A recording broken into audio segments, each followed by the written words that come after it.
Hi, Axolotl. Hi, anyone who can hear me underneath the ads. I'm waiting for the beginning ad timer to run out before I jump in, as always. But hi, nice to see you. Nice to be here. Do a proper greeting as soon as my face appears. The timers are out of sync once again, so I don't know which one's right. So, as always.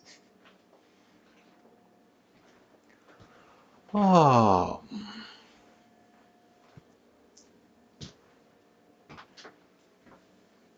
Oh. 30 seconds remain.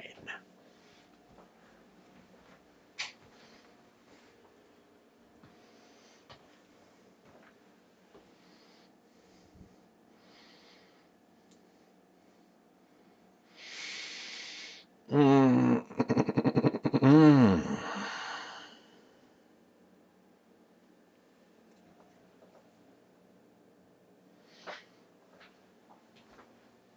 And we are here.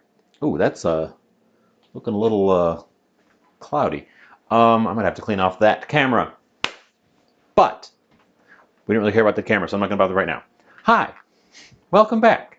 As I mentioned on Discord, was not feeling well on. I was actually not feeling well on Thursday, and I was feeling better on Friday, but didn't want to chance it by making something weird and throwing my system out of whack. So I just said no. Um, but we're back. Here we are. We are back. I have to get rolling on the first element pretty quick because it's going to take a while. You'll remember corned beef went in the brine 2 weeks ago now. 2 weeks ago today. So it's been in there a few days longer than the target. But that's fine. You can leave them in the brine longer. But we're going to cook it today. And then I want to make Chou Farcis, which I'm probably pronouncing wrong. It's French. I don't know how to pronounce French stuff. But we got to get started. It's going in the magic pot. So step one actually is get the big thing out of its jug. He's been living in here.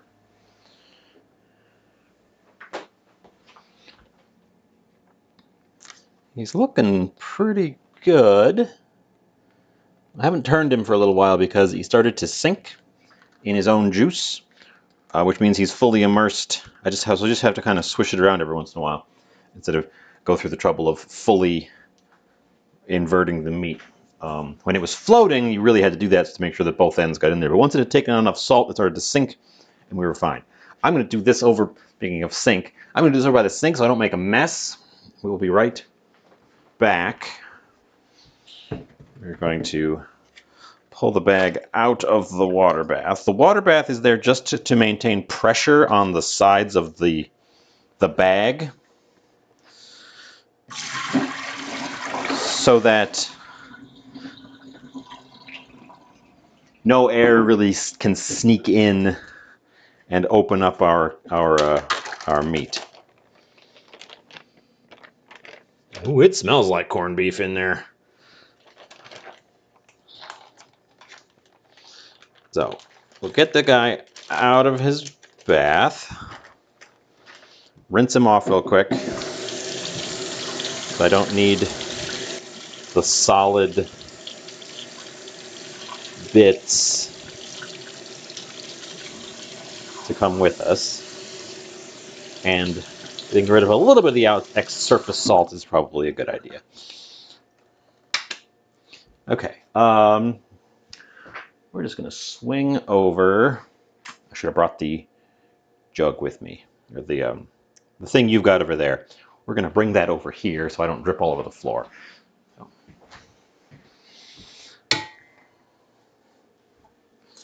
Grab that, bring it back. We're back. Okay. Wash my hands real quick. Although at this point the meat's no longer really raw, it's cured.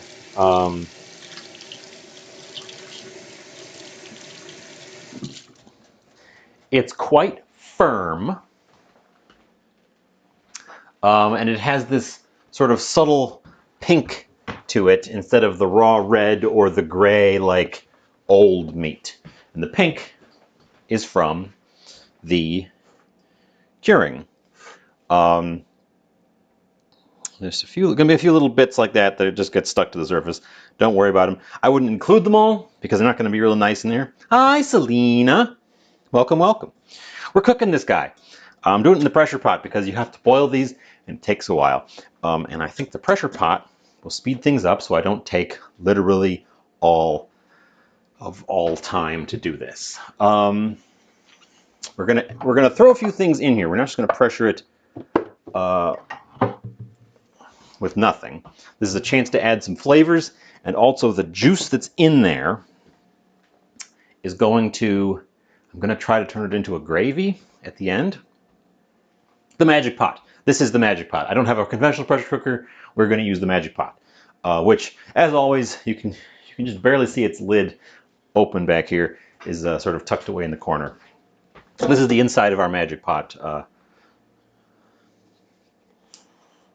But we're going to add a couple of things here. And I want to get this in right away because even the Magic Pot, even pressure cooking this is going to take 90 minutes. So I want to get this in right away. I'm adding some molasses, which I'm going to then rinse off the top with other liquids. So I'm cheekily putting it right on the top. I was out looking for odds and ends today, and I happened upon a can of beef broth with a dent in it in the bargain bin. Now, I would not purchase dented cans for storage because the dent can go bad. The dent can cause a break in the can. But if you're going to use it right away, a dented can is fine. And we're going to use this right now, right here. We could even, do I have my, yeah, I do have the church key. We could do this with the old-fashioned can opener with a church key. Since I don't need to open the whole lid, I just need to puncture this thing. If it's got enough of a, this was a really cheap one I got, so it might not be able to grab it. No, it doesn't have enough of a hook on it because it was too cheap. Do we have a better one? It should be as easy as just hook it on the edge of the can and punch. Oh, hey, why did that end up? That knife shouldn't be in that drawer. No wonder I can't find my steak knives.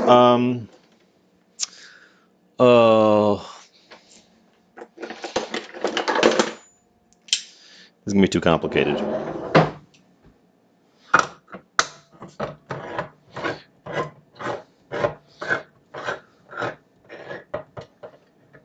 Not even gonna go all the way around. I'm gonna leave it on there so it stays put. So we have beef broth, with which I'm going to rinse the molasses down the sides.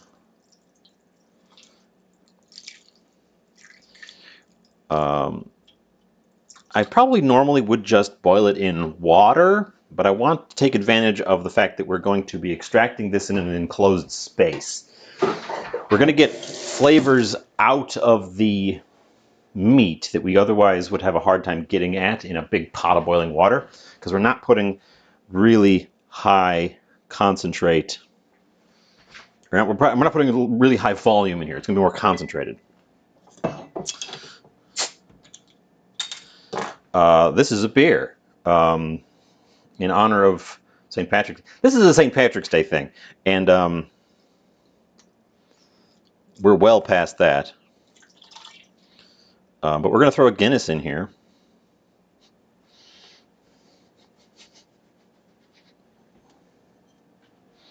And we do need a little extra water. We have to kind of overload it compared to normal pressure cooking, because I really want there to be a sufficient volume here to to work with.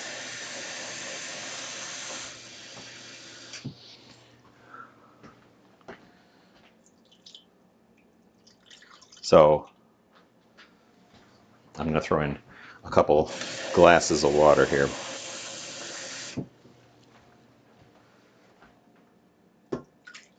The top can still kind of peek above. We don't need it totally immersed, but okay. So that's molasses, beef broth, and Guinness, and water. There's already going to be plenty of salt in it from the brined corned beef. There's going to be plenty of fat, as the fat cap on our corned beef here renders. This is kind of an irregularly sized beef, but it'll be fine. And like I said, this is going to take a while, so I'm going to put this in right the heck now.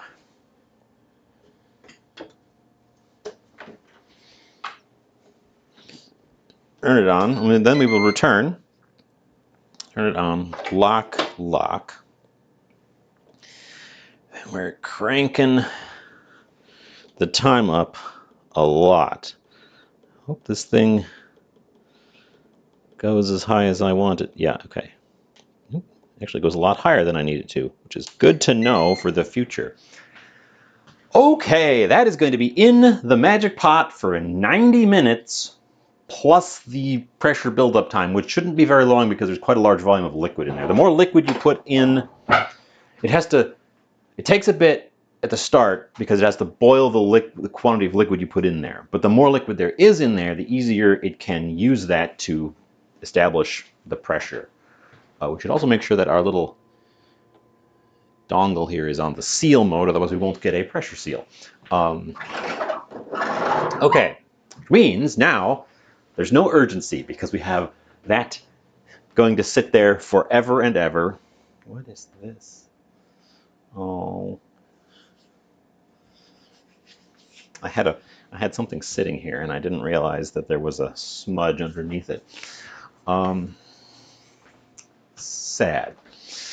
Oh, okay. Part 2, we get out everything else. The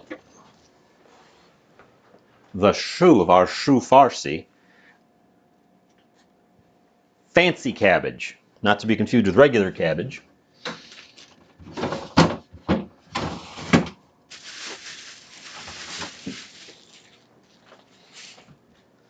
Celery, some of our carrots that keep trying, you can see it's trying to sprout in there. Some of our carrots that keep trying to sprout and grow roots. Some bookwoman. Hi, welcome. Thank you so much for the subscription.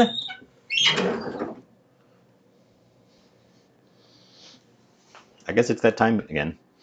Some potatoes. I actually closed that tab. I gotta open a quick tab. It's called. So I tried searching for this recipe. First of all, there's a million different variations of this recipe. But I initially tried just by the French name, and I got nothing but French language recipes. So apparently it's very popular in France under the name that it is. And if you want it in English, you have to search for French stuffed cabbage because they won't use the real name in the titles, and the search engines won't connect you.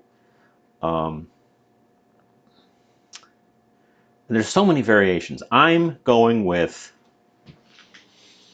corned beef, potatoes, carrots. I'm going for the original idea here was take the classic St. Patrick's Day dinner of corned beef, steamed cabbage, and potatoes. And that's already kind of the ingredients that you can do a chou farci, which I'm pronouncing wrong. So I was like, okay, I'll just do that. I'll put corned beef in it. I'll make it the thing. I don't know how many I will get. All the recipes that call for an entire head of cabbage cored, and I don't feel like I want that much. They're cooking for a whole cabbage is what they're doing. Everything is scaled up to a whole cabbage, so I'm not 100%. This one's using bread. I don't want to do that.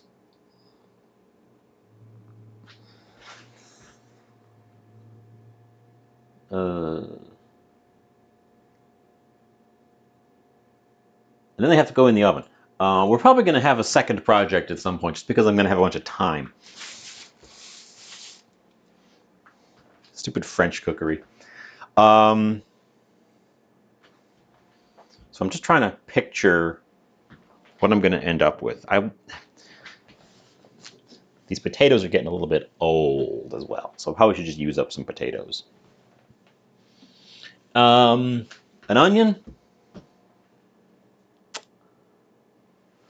Let's have 2 onion. Okay.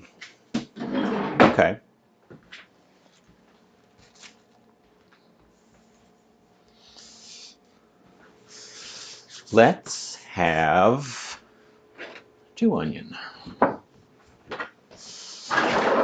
Anyways, how's everybody doing? I'm going to put things away real quick so I can dig out my cutting board, which I just washed, so it's in there, but it's the cutting board, so it's leaned up against the wall. I got a ton of snow yesterday. It started snowing first thing in the morning. Well, I woke up to a couple inches already, and it just kept snowing and kept snowing and kept snowing and kept snowing. It was supposed to warm up, and it just never did, and it just kept snowing.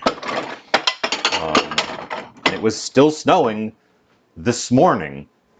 And then things took a turn for the wet. Because it turned to rain, because it did warm up finally, and then it turned to rain. So now it is an incredible slop out there. Just not pleasant. Fortunately, I don't think I have to shovel it very much. I scraped a little path. You had snow a couple days ago. Good to know. I scraped a little path because I figure people don't want to slog through it out on the sidewalk, but I didn't do a full shovel because it's going to melt. It's supposed to be in the 40s tomorrow. Not Celsius. I don't know what that is in Celsius. Like the positive mid-single digits, I think. Off the top of my head, I can't remember. Warm enough to melt stuff. If the sun comes out, it's going to melt like mad. I think it's going to stay cloudy on us. But yeah. Also, I only scraped a little path, and it was so heavy. Here's our cutting board. That's what I was digging for in my dish pile. Let's just we're going to peel these potatoes. I don't want the skins for what we're working with here, and I also want to make sure there's no green spots. Because, like I said, the potatoes are a little over the hill. They're not real bad, but they're a little bit over the hill, and by peeling them, you can spot those little green spots if they are forming. Green spots are not mold. You can get mold on your potatoes, but you're more likely to get green spots because the potatoes are trying to sprout. And the first thing they do before they produce little shoots or eyes or the growth is that the potato part of the potato underneath the skin starts to go green because it's growing like green plant stuff. These are looking pretty good. I did have one in in the, just a tinge, just a barely little tinge in one spot there. I had one that was definitely a little bit green, so I'm hesitant about the rest of them, even though it was just the one. But when one starts, that might be a sign of the rest of them. Oop.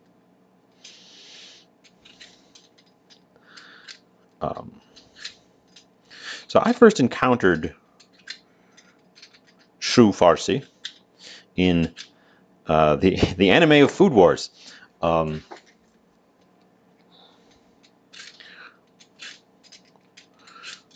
Where it was used to defeat the frankly absurd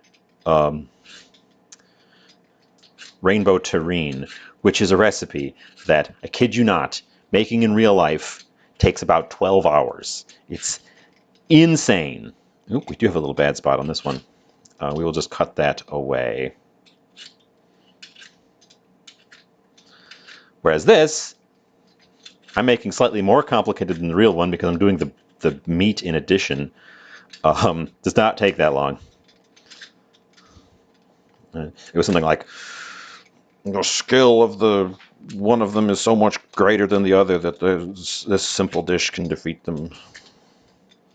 Something. Yeah, see, that little spot did not go very deep, and we got rid of it pretty handily. These are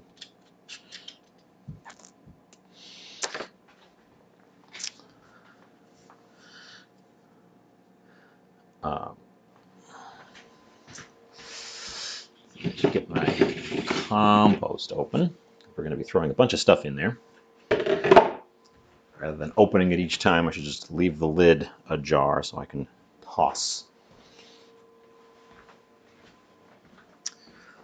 Okay, potate.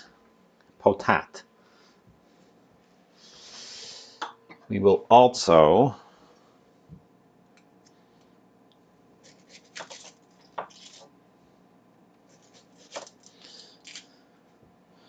pop open these onions. Now this is the last onion from my previous batch of onions, and that's the first one from the new.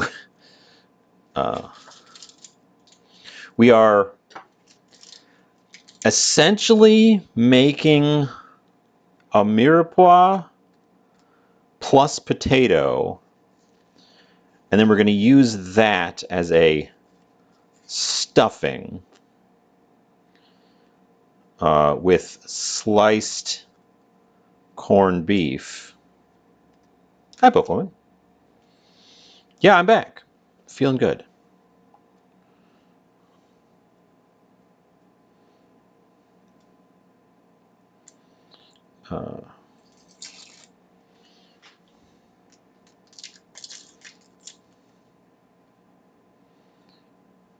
I did notice, and I haven't dropped any frames so far, but I did notice I was having a little bit of lag on the connection. So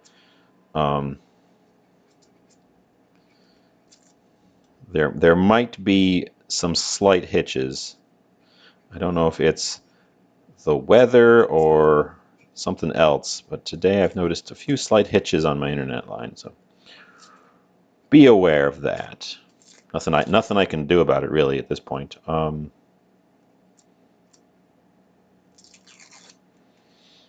This one is definitely the new onion on the block. It is, skin is just clinging to it.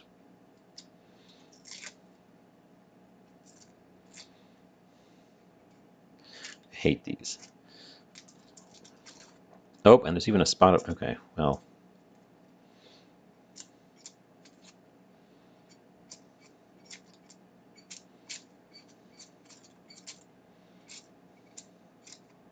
I really hate when onions are like this.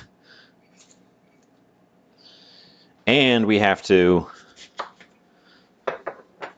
do it slightly again because there's a piece over here that's just paper. We can't eat the paper part. Okay. I mean, you can.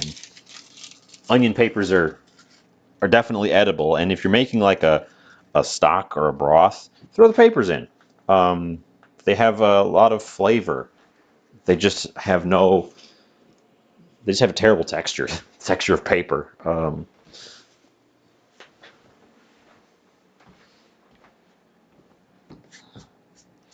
Okay.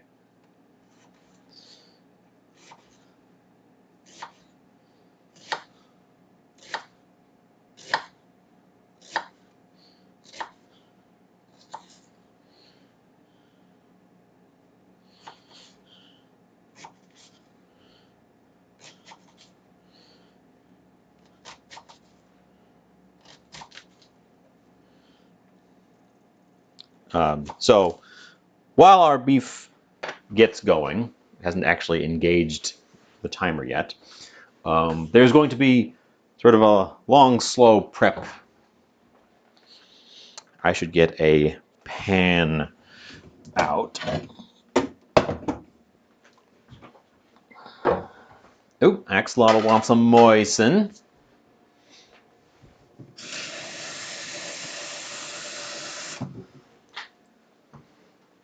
Thank you for the moisten.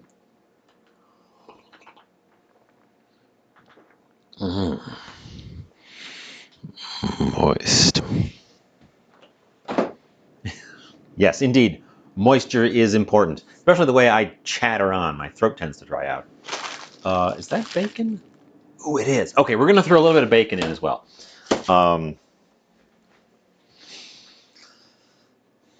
So that pan is going to be our starting point. Since I'm going to throw in a little bit of bacon, we're going to get the bacon started.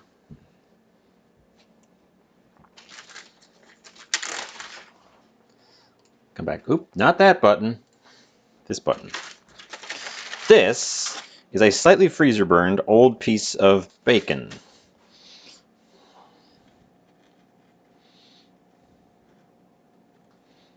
Or is this a ham? This is ham. Hold on, I don't want ham. Nix the ham. That's a slightly freezer burned old piece of ham. Gotta remember that's there. Gotta use it. I swear I have bacon in a similar slightly freezer burned old piece of situation. Have I shuffled it away? Because now I'm thinking, a little bit of bacon would be just the ticket. Yes, there we go.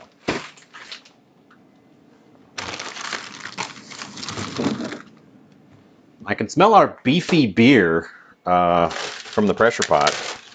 That's a good sign, I think. Okay, this is a slightly freezer burned old piece of bacon. I'm looking at the thing. I'm just looking at the thing. We're gonna need a bigger knife for that.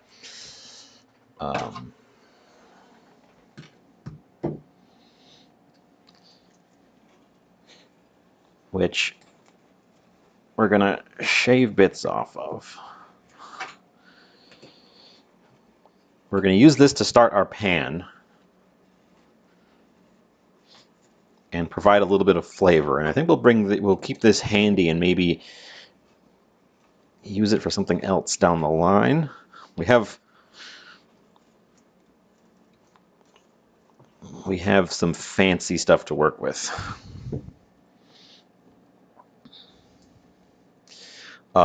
This is French cookery, so we're going to be including things like bacon and butter.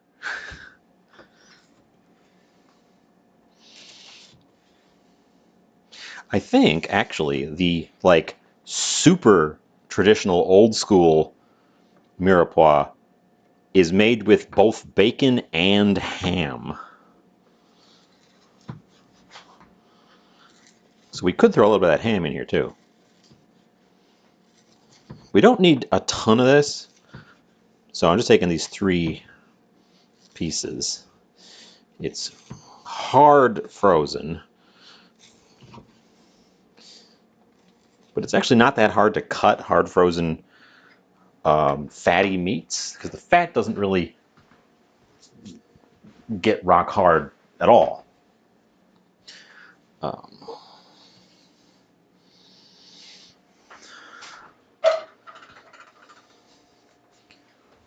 So I might actually grab that ham and throw just a little bit of the ham in there as well.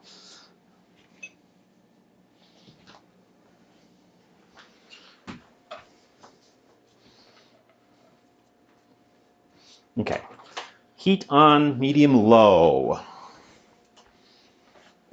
Where are you, ham? We're gonna throw a little bit of ham in. I've decided, since finding it and since talking myself into it, that we are including some ham.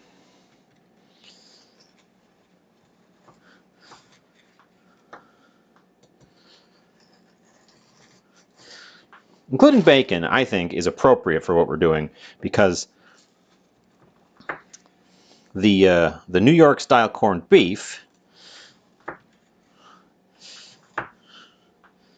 which is what we're working with, was created by Irish immigrants. Please correct me if I'm wrong. This is the story I've always heard, and I've repeated it a number of times recently, without double checking.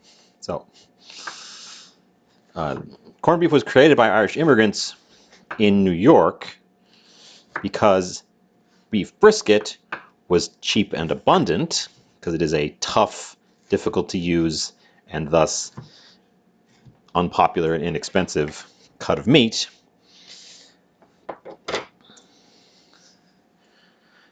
And they used it in place of the bacon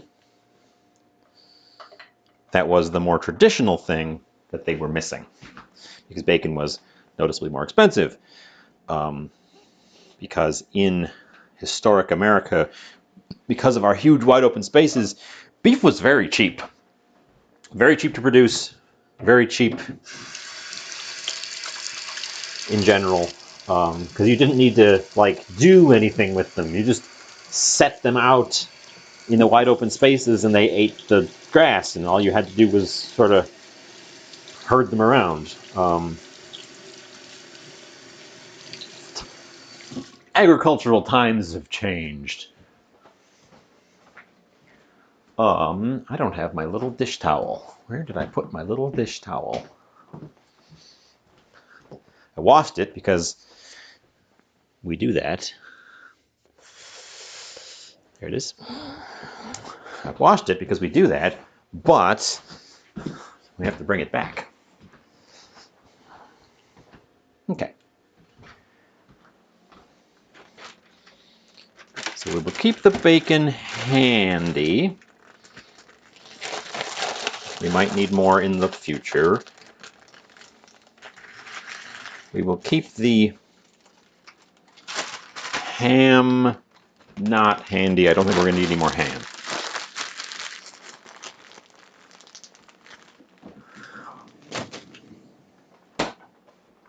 Okay. I like working where I have lots of time to be like, ooh, let's try this. Ooh, let's do this now. Which today I have lots of time to do.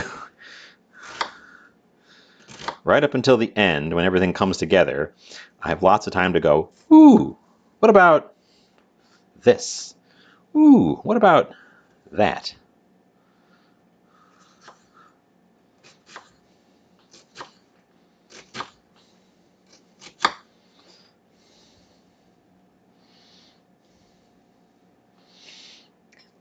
Which, frankly, is not how French cookery is supposed to go. You're supposed to, it's all like very planned out, regimented. Okay. We're just going to throw stuff in this pan as we go.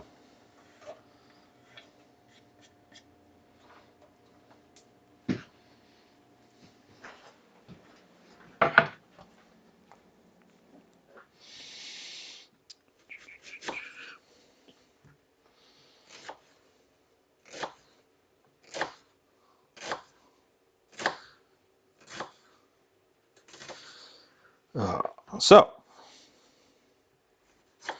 what's everybody else up to today? What are you having for breakfast, lunch, dinner? You know how I love to hear about it. Or, whatever. I have been exploring some instant noodle options, and I found a very nice, very cheap. So, not very nice, but considering that it's like 60 cents for the entire thing, instant pho. It's pretty good for a 60-cent instant pho.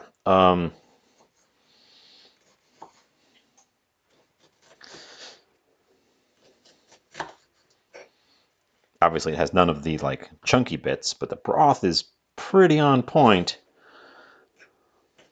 It would be a good base for adding your own chunky bits, and it's cooked in the same way that you do the real thing, where you pour the boiling broth over the noodles.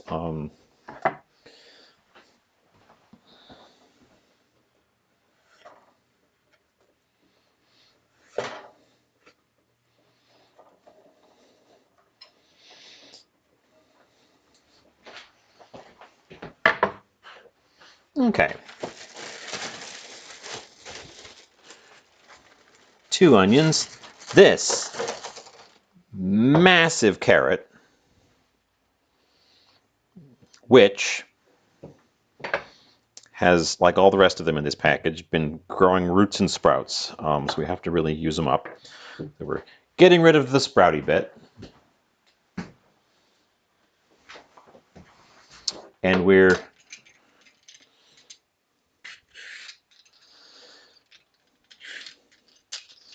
getting rid of the rooty bit. And then we have a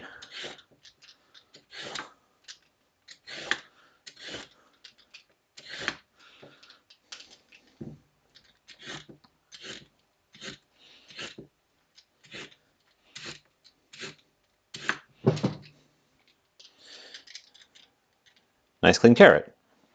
Well, get rid of that little nub. Nice clean carrot. I've talked about the roots and sprouts before. Selena, big fan of nongshim. Yes, we have some nongshim. Don't know that I have any on hand. They're a good brand. They have some really interesting flavors. They have some really like basic staple flavors that are an excellent, like, if you're not sure about it, go-to thing. They go both ways, and they make a good sized one. Some of these I've noticed are really tiny. Like, here's the instant pho I was just talking about. If I squeeze the air out, it's really small. It's good for a snack, but it's not really a meal-sized thing, and it's not really pretending to be. You need about 2 of those to make a full bowl of soup. This, I'm not going to go through the effort of mincing it up like crazy. We're going to grate it.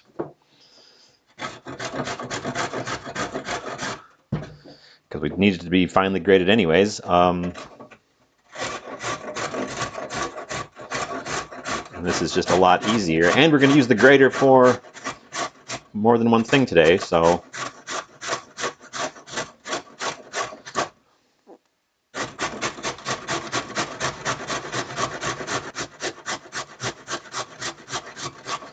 This is a massive carrot.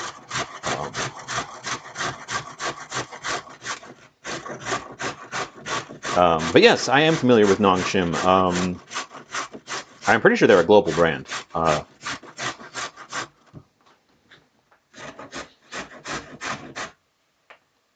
Did you not see the lights just flicker?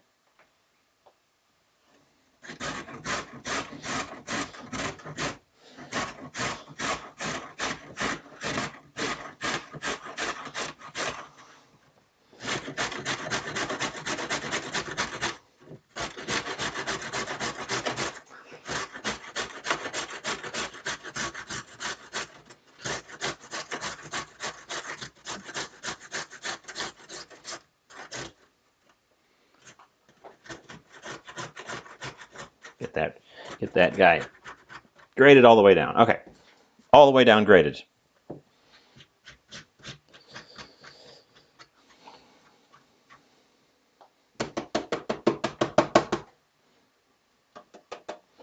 Yeah, that's probably the right amount of carrot. I want a lot of carrot for this. I know that this is a lot of carrot. I want it to be a lot of carrot. I want carrot to be a significant part of our finished mix. But I want to cook it like we do in a mirepoix. So it is now. Oops! It is now going in with our bacon and ham and onions. Thinly grated like this, it should soften up wonderfully. And I didn't have to go through the trouble of getting a fine dice or a julienne, which is not very French of me, but oh God, I really dislike cutting carrots in that way. No blood, yeah. I am not afraid of. Okay, talk about the box grater for a sec. Your standard box grater has the big shavy side, the open holes this side, the real fine holes this side, and then these guys that sort of stick out. This side will tear your hand up like mad. This side, it's pretty scratchy, but it's not gonna like rip your hand open unless you've got something for it to grab onto. This side, I think if I really scrubbed on it, I could maybe get it to abrade me, but it's not gonna grab your fingers. This side, same thing. This is the only side I'm afraid of. I think I could tear my hand open with that side. I'm never afraid of this. I mash things right up into the blade. They're not sharp enough. They're not sharp enough to go into your hand. We need the celery. Key in the legend. Hi. How's it going? Are you oh my godding by me mashing my hand into the grater?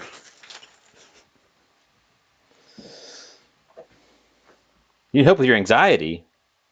Oh no.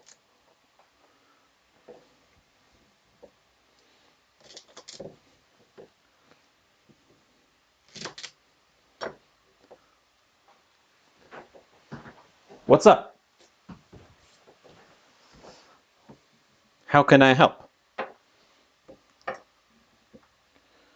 Is it don't mash my hand into the box grater? Is that how I can help?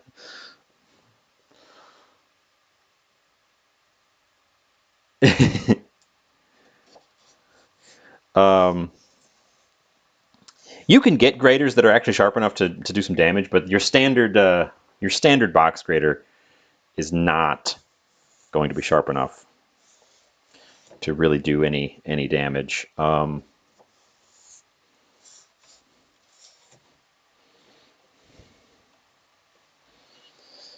don't want that knife for this. I know it's a common fear, and I too once suffered from the same thing because I have nicked myself, but I have worked out how and why you nick yourself, and it's because people get. Let me finish dicing up my celery here, and we'll come back to it.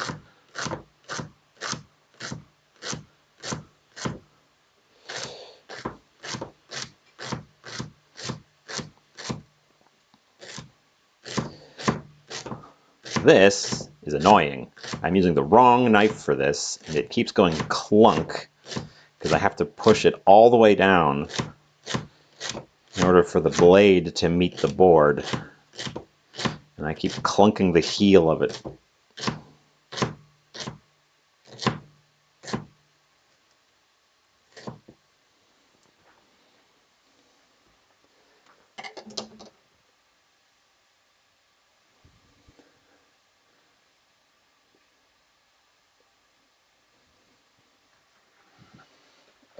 You've stuck your head all day. Oh. Well, as a sufferer of anxieties, I know it's so hard to talk your way out of them. You can never think your way out of them yourself. Oh, thank you. Let me grab my grater again. Oh, let me put some salt in our mirepoix.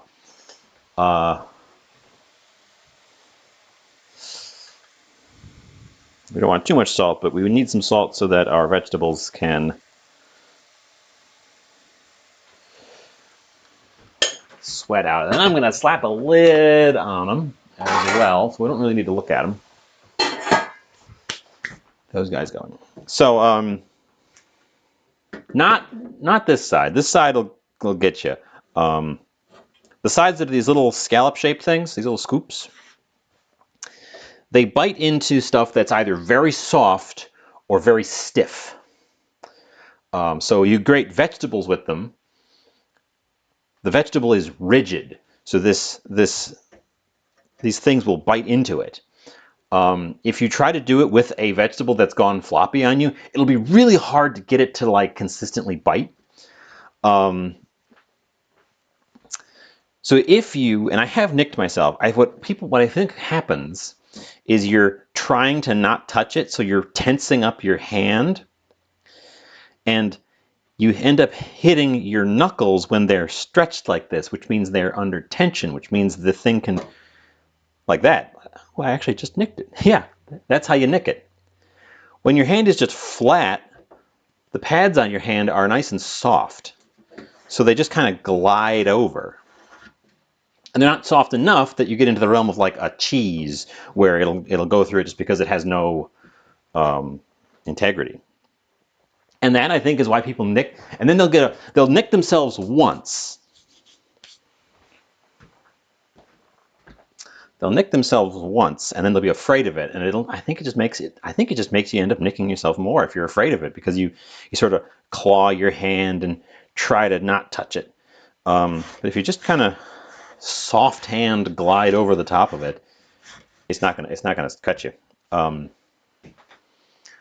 always happy to talk about things. I went through a big anxiety episode. Actually, I went through a little bit of anxiety episode last week, and then a little bit, having a few little ones recently. But last year, I had one that got me.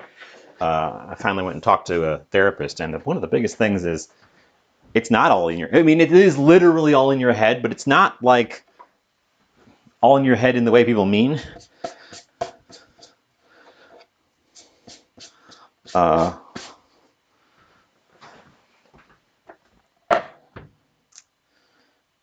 thoughts, those anxious thoughts, are real thoughts, and you should treat them like that.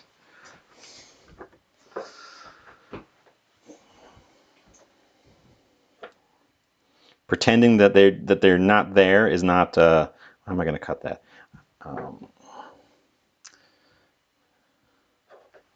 I'm not a therapist, so I don't really know what I'm talking about. I'm parroting stuff I've heard at this point. What else are we doing here? That thing needs some spices. Let's pop over. I'm just going to throw stuff. We're just going to throw stuff at this. Lid off.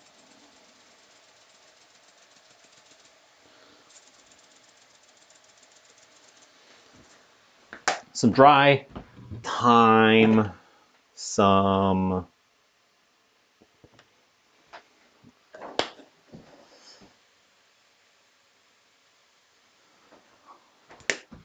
of our standard powders, garlic, onion, but not too much this time. We're not going nuts with it. I think I'm going to grate the taters, but I'm going to do it after this has sweated down and softened up a little bit, so that they are a little bit less done than the mirepoix. But yes, that is the plan. We're going to grate the taters. Some black pep.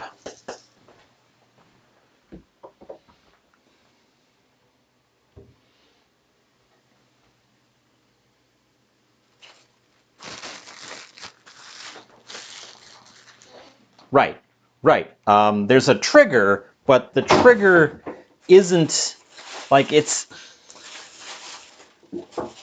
it's misplaced. The anxiety is like, fear is a real thing. It's a real important emotion. Anxiety is like misplaced fear, or improperly scaled. So it's not a case of being like, don't think that way. It's a case of like, bring it into the right perspective.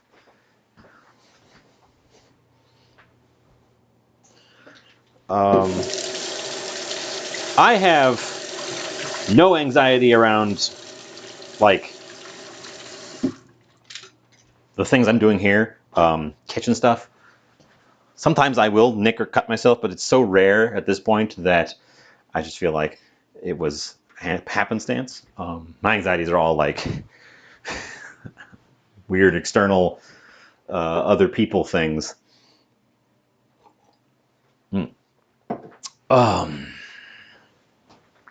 Let's see. That needs to sweat down and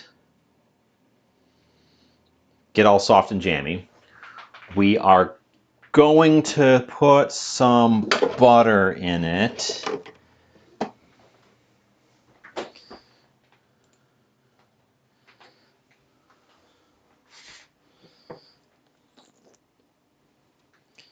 Because I don't think there's enough fat in the bottom from the bacon yet.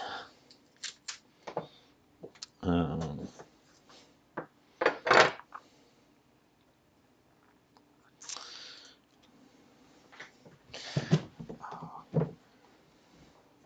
this is French cookery. It wouldn't be proper to not like load it up with butter.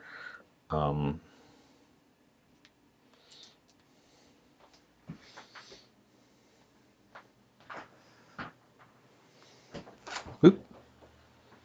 Get you guys. Butter, butter, butter. Oh yeah, I can hear that there's a little bit of a hard sear happening on the bottom. We definitely need some more fat in that pan to make sure that that does not scorch our vegetables. We might even take it down a little bit just to make it like get all soft and steamy in there. So keep that butter and put that in the fridge. No reason to keep that out. Here's our potatoes. Looking at the volume, now that's going to lose volume as we cook it. So I still think it's going to be good. Potatoes and this beast. You don't see these type of cabbage too often. This is Savoy cabbage, and the ones that they were available last week when I was originally intending to make this looked terrible. And then I delayed it, and then over the weekend they looked so good. They look amazing. So ultimately it's worked out. We were thinking about Zadie's a person, but it's only orange. And you're blue. Okay, well, whatever works. Like, whatever works for you. It is a beauty, isn't it? The ones that they had last week were so sad looking. This guy is just gorgeous. And what we're gonna do, and you won't want these, for one thing, they're much greener than a stand. Here, I'll even grab, I have a regular cabbage here. Here's your standard cabbage with a little bit of a, it's so much greener, which gives us a really beautiful color in our finished thing. It also has this wrinkly texture. And we're going to blanch this. Now, I'm not going to do it right away. We have lots of time. I'm going to blanch this so that we can use these. And that's what this is the chou of our chou farci. This is the cabbage, and There are a couple different ways I've seen to do this. It's not about skill. I mean, at some point it is about skill, but a lot of it is about practice. So, hi Sizan, happy lurking. A lot of it is about practice, Kian. Your first one isn't going to look good, but you practice and they get better.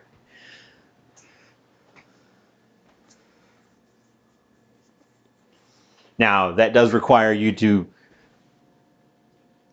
accept that you're going to make some crap at the start, because that's sure true.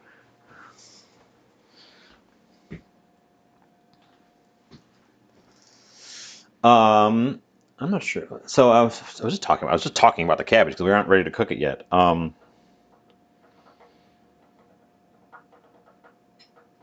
Couple different ways that the sort of standard chou farci. The one I'm going with are going to be individual leaves that are rolled around the filling like little parcels. The other kind makes one big one, and it sort of layers the leaves in a dish and then folds them around and then layers more leaves on top. And in those, they really want you to use the whole cabbage because then there's like layered cabbage in the middle as well. I want to go for the little individual parcels because I think that they are cute, and also because I want to get some sliced beef in there, and I think that having a cross section where there's like a little hat on the filling would be cute. We'll see if it works. Having layered interiors seems like a thing that nobody does. When they have meat in there, it's mixed up in the farce. That's what we're making. We're making a farce to stuff our chou so that our chou will be farcy. Chou farci. And I guess I'm at the point of kind of have things. So we're just, I mean, we were chit-chatting anyways. These only need to be blanched for a little bit.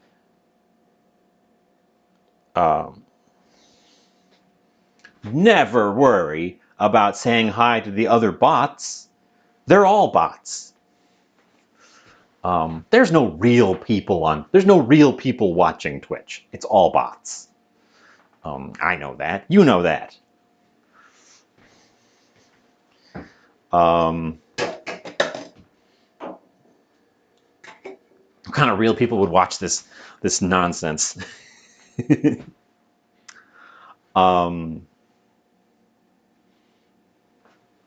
Anyways, let's pop over here. Let's take a peek. Let's get a spatula out. Are you hot? You're getting there.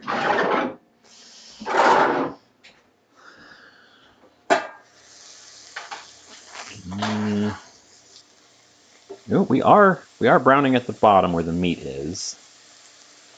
We might even want a little bit of just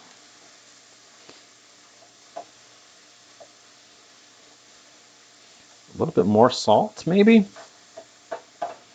Possibly more butter. This is quite a volume I have going on here.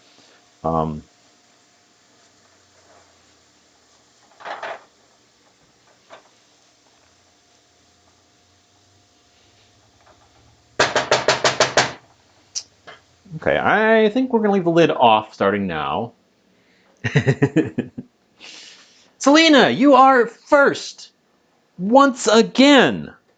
Wow, I can't believe you're the first person here. Well, congratulations on being first, once again. We're going to have to start keeping a tally of who gets to be first. I'm going to add a scooch more salt to this. For everyone is bots. Everyone is bots. I have a thing I want to test out, and we're gonna do a double duty on this one.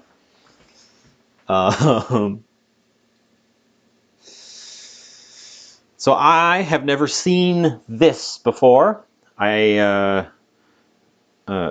just me being uninformed, but we have white vermouth, which I think is a sweet white vermouth as opposed to a sweet red vermouth. And I'm going to use it to deglaze that pan.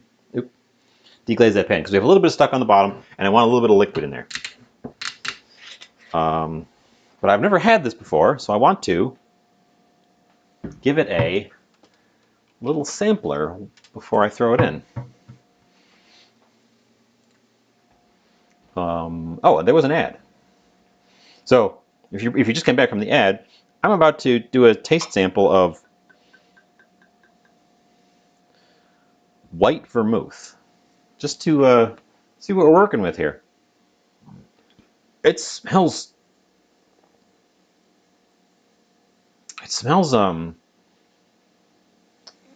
like vanilla a little bit.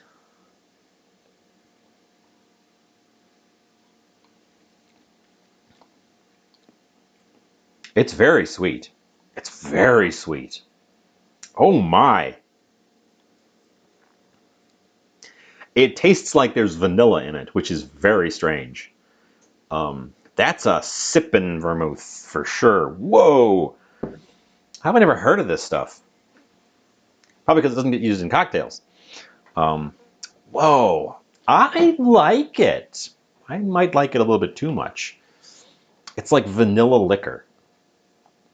Wow. Since it is quite a bit sweeter than I thought it was going to be, I have changed my mind, and we are going to use some of my standard white cooking wine to sort of loosen up that pan. There will be no alcohol in it by the time we're done. And I'm missing like a conversation. Axolotl is a Decepticon. I knew that. An F-22. I didn't know that. I thought you were going to be some kind of submarine.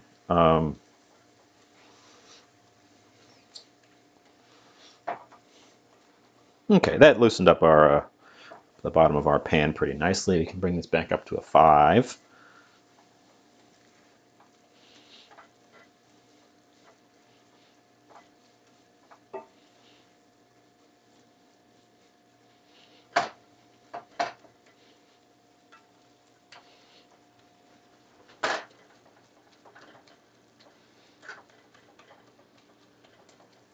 Our stuff is softening up.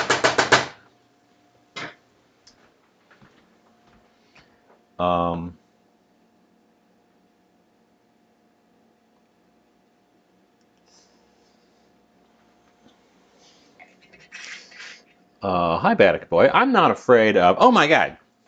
Keegan the Legend. Keegan the Legend proving how legendary with a subscription. Thank you so much. Wow. I don't have a sound for it. I'm not afraid of alcohol, Baddock Boy. This stuff that I tasted, because before dumping it in willy-nilly, I tasted it, and it is much sweeter than I thought it was going to be, and I don't think it works with the flavors we're working with over there. It's very tasty. Also, hi. I'm not answering the second part of that because that is rude. Well,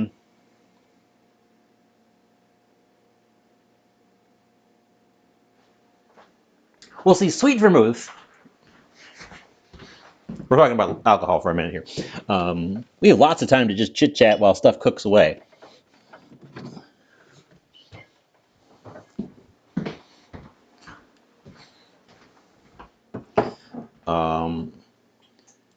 These are the types of vermouth I'm familiar with. We have our red vermouth, and we have our dry vermouth. So this is a sweet red wine. Vermouth is a wine, but it's like a fortified spiced wine. something like that. So this is sweet vermouth. This is dry vermouth. This one, which I got, as you can see, for a bargain, is neither. It's white, but it's very sweet. And the interesting thing is the vanilla notes. It's like an aperitif. Or no, that's before. Well, I just drank some of it just now, so I guess it is like an aperitif because I had it beforehand. But it's interesting. It's very unlike the ones I'm familiar with.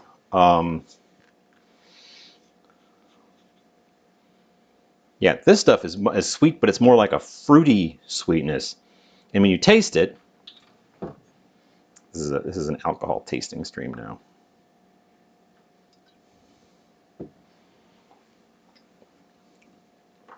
The botanicals in it are much more pronounced,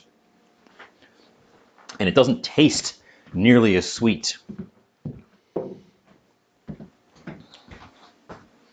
So the white is like very sweet. Interesting. Well,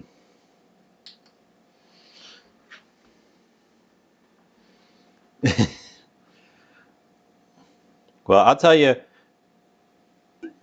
people lose their hair at every age. I have a cousin who lost his before he was 20. And a grandfather who had a full, thick head of hair well into his 80s.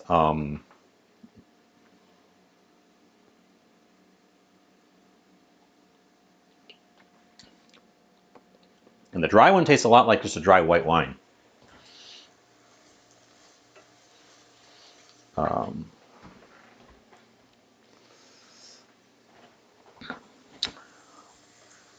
I mean, he went with it and just shaved the rest of it off and called, said, I'm bald now.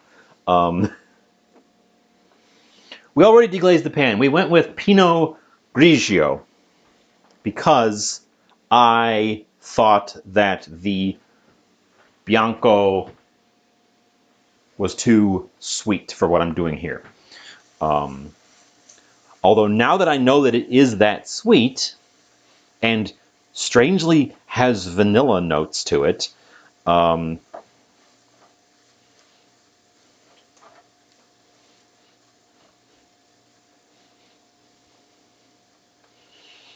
going to keep that in mind. But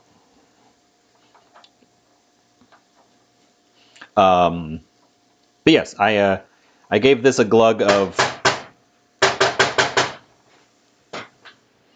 I gave that a quick glug of this guy, which I keep in the fridge as just a standard cooking wine. Currently, I keep one bottle of some cheap white in the fridge and one bottle of some cheap red in the fridge, just as a cooking wine. And today's cooking wine is Sea Glass Pinot Grigio from 2022.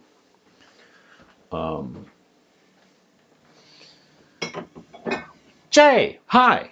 Dessert? Possibly. We have time to think about dessert because there's 1,000 years.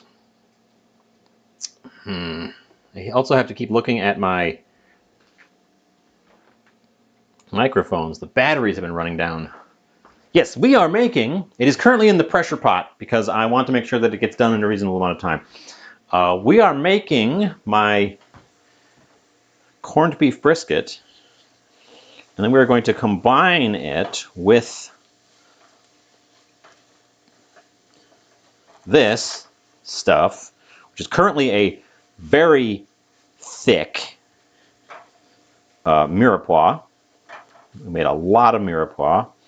There's a chunk of celery there that I'm just going to nab and remove by eating it.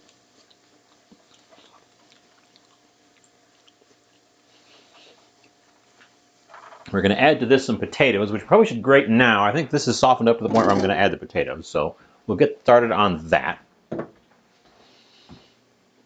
Over there. Move our spatula. And we're going to wrap it in this. this. Um,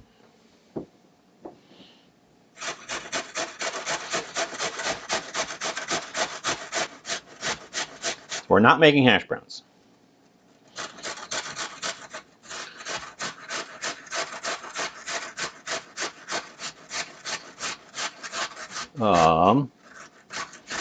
Dad doesn't have a lot of hair. What hair he does have is silver.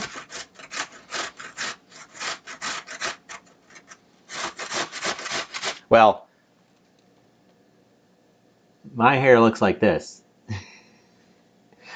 As you can see, it's thinning out on the crown pretty hard.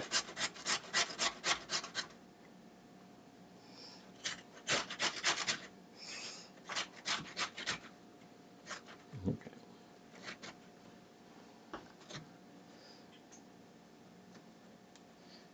That little flap.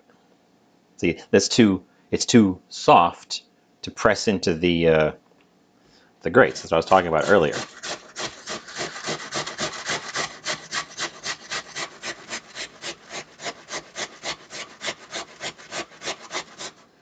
Oh, we could make that dessert now, Bookwoman. Not like right now, but today. Axel wants another moisten. I'll grab that in a sec. Gotta get this guy grated up. We might have more filling than I need. We definitely have more corned beef than I need, so there's going to be other things.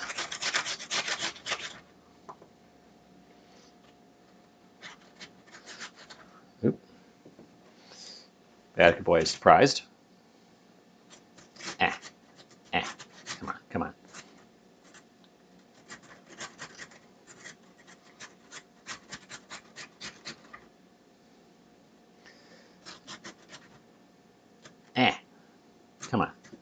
It gets so small that you can't get your you can't get a good tension on it.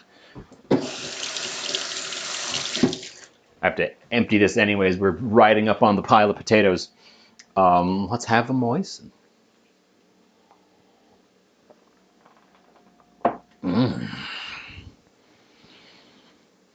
Moist. I should just record myself saying that so that it says it automatically, and then all I have to do is take a drink. That's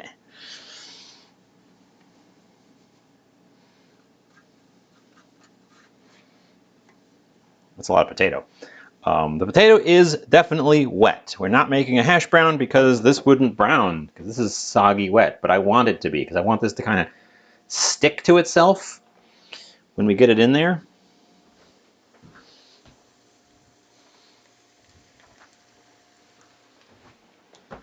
So I want it to go a little bit mushy on us, so that we can have a shapeable filling.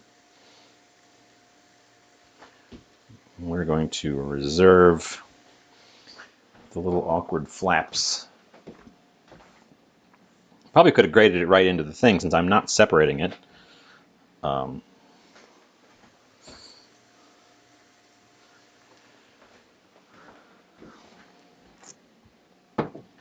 Okay.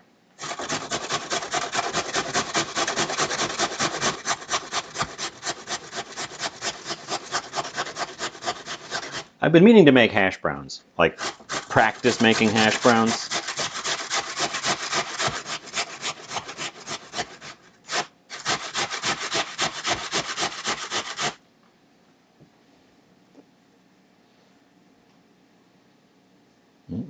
Bits of carrot, little bits of carrot.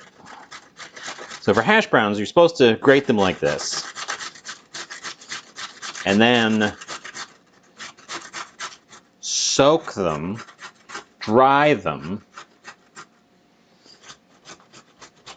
Like you need to squeeze. You need to rinse off the excess starch, and then you need to like squeeze them out, because the moisture in the potato will cause them to steam instead of frying, and you won't get that nice crispy brown hash browns. You'll just get a bunch of steamed potatoes. That's why your home French fries don't come out crispy too, because you didn't soak them to rinse off the, oh, you guys are on the wrong side, to rinse off the loose starch, and that loose starch makes them come out soggy. It's a whole process. But yeah, one of the big things is you just need to get the moisture. You want to at least rinse them off, but preferably like let them sit in a bowl of water for a little bit to really kind of pull that extra starch away. And then get them in like a cheesecloth and squeeze the water out of them. So not just like pat them dry, but like wring them out.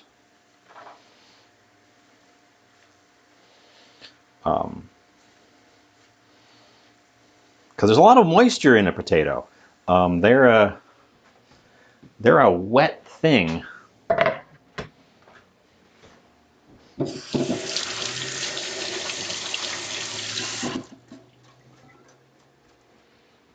Okay, dry my hands off. That's all of our potato dealt with.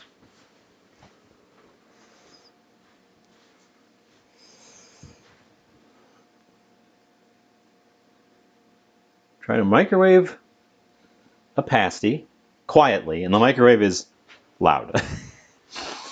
Well, a microwave buzzing loudly might be a sign that it's starting to get a little old.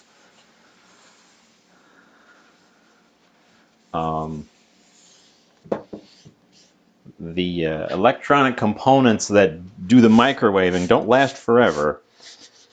And a buzz in an electronic component probably means some kind of electrical imbalance or discharge or something where it shouldn't be. Okay.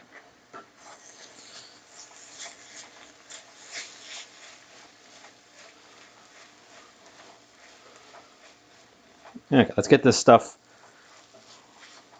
well stirred in.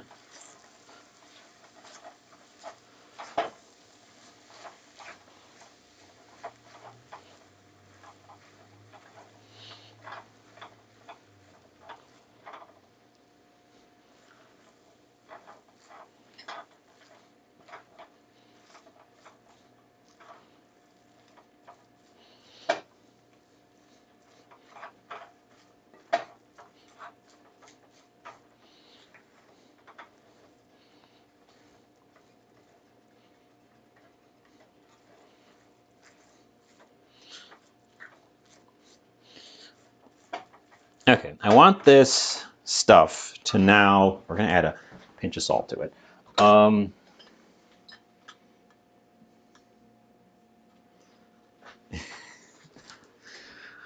What is old for a Cybertronian? Like, how many million years is old for a Cybertronian?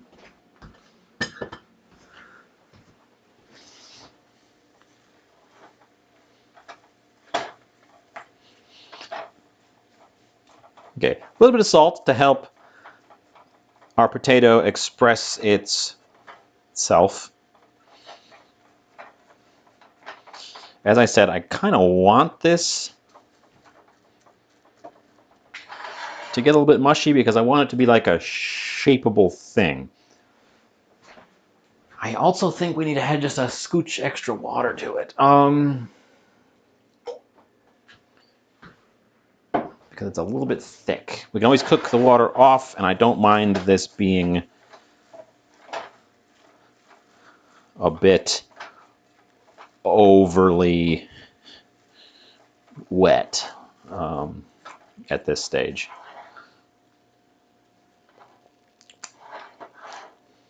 But we need to cook it because those potatoes can't be raw. Because raw potatoes are not nice potatoes. What are we doing besides this? I wanted to make a sauce, but I wanted to use the liquid from our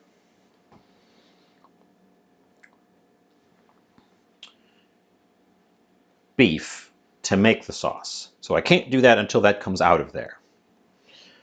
The oldest transformer, Alpha Trion, is 10 million plus years old. That honestly seems a little young.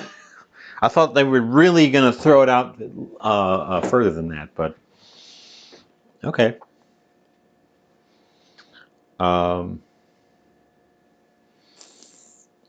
Transformers are really old, by the way, guys. In the very original cartoon, they crash land on Earth, and then 2 million years later, they're awakened in the modern day, which was 1986.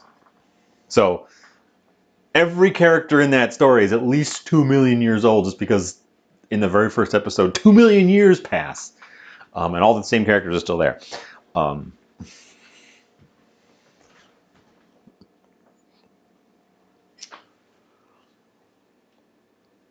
What are we doing? I'm letting that stuff soften up. We have 39 minutes left on our beef. So we are more than halfway through that. I think we're not going to bother. After boiling, you can take your beef and throw it in the oven to like get a crusty outer surface to it. And I think we're just going to completely skip that. Because for one thing, ours is going to be enclosed in the little shoes. But also it would take extra time. So we're not going to do that. Deal? Deal.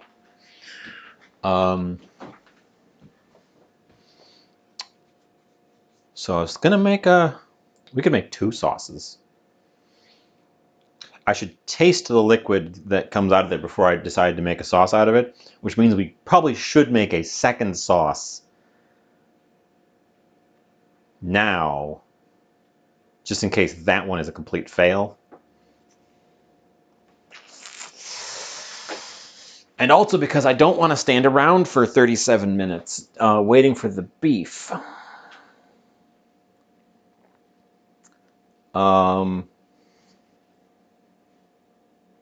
Oh, don't worry. Things could fail catastrophically at any point in today's project.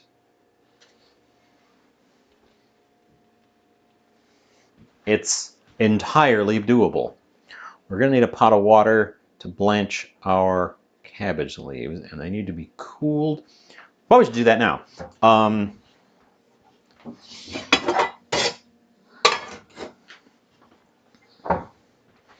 So you're getting moved to the back corner.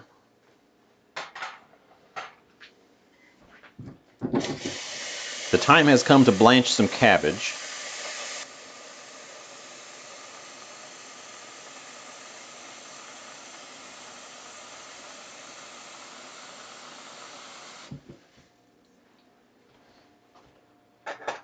That guy there. Bring it to a boil. Add a bunch of salt.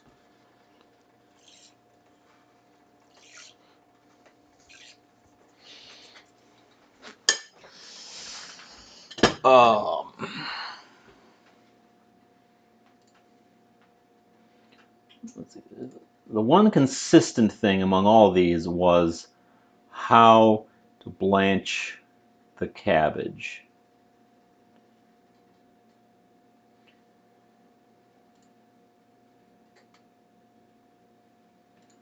Chou Farcis from Mad About Macarons. Oh, whoa. Okay, no, we're not making that kind. Wow, that's a weird one. I guess there's a million ways to make this. As long as it's got cabbage and something inside of it.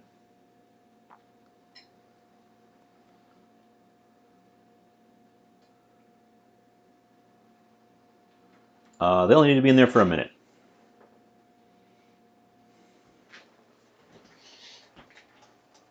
Bathes in salt?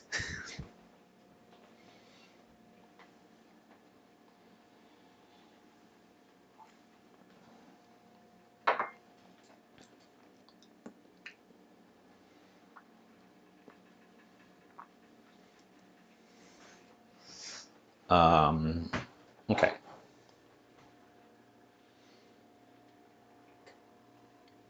This, we're gonna have to keep checking on that guy. I really don't want the bottom to get too toasty on us.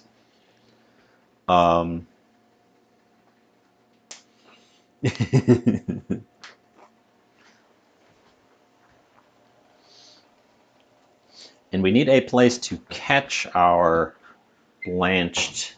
Oh, we need a. It's not just a place to catch. It's not just a place to catch. It's a bowl of cold water to catch them. So I have to get a bowl of cold water ready. Because we are softening them. Just put a bowl of cold water over here.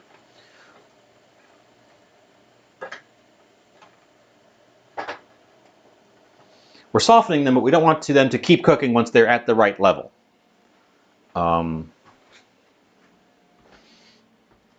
This guy. So while that's coming up to a boil, I'm going to follow none of the instructions and neither core this nor discard the outer leaves. We're going to use these outer leaves because the outer leaves are fine. I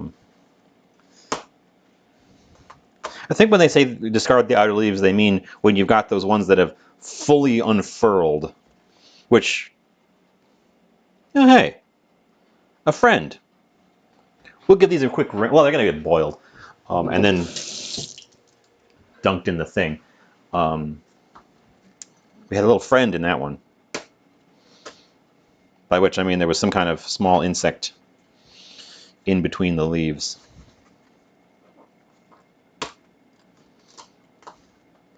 So I want these to be around the same size. And as we get further in, it's going to be harder to peel these off without tearing them. So that's going to be my signal for when we're done.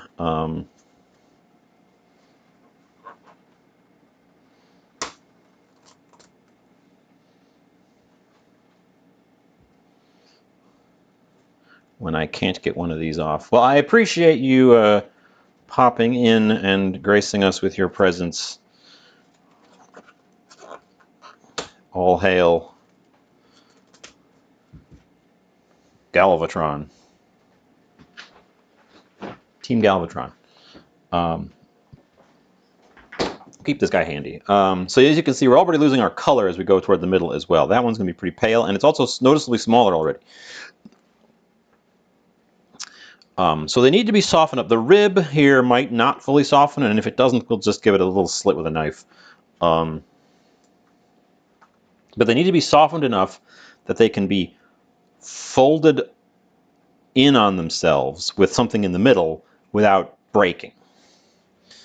Thus, we're going to blanch them. Looks like we're making 3, 4, 5, 6. We're making 6 of them. I have way more filling than I need for 6 of them, so I will have extras of everything. Oh, and there's an ad. Congratulations. You are seeing an ad.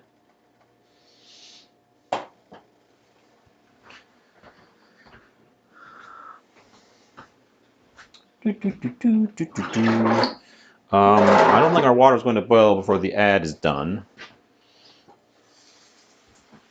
This sounds real dry, so I'm just going to throw a bunch of water in there and put the lid back on.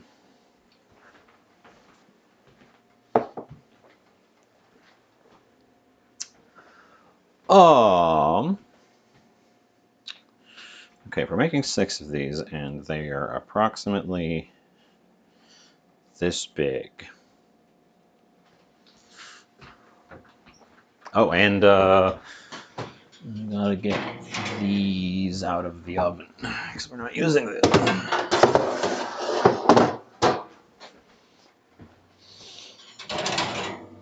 And they were in there to dry because they're big sheets and they take up a lot of room, but they need to be dried before I put them away.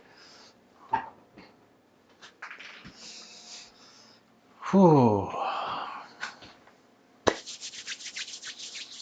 30 minutes remaining on our beef. It'll be fun, I think.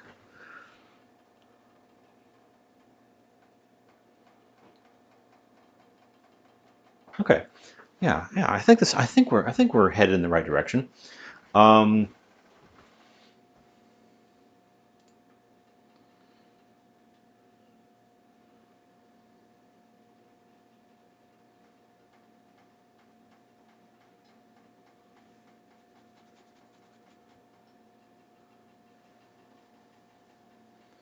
Blanch cabbage heart. Blah blah blah.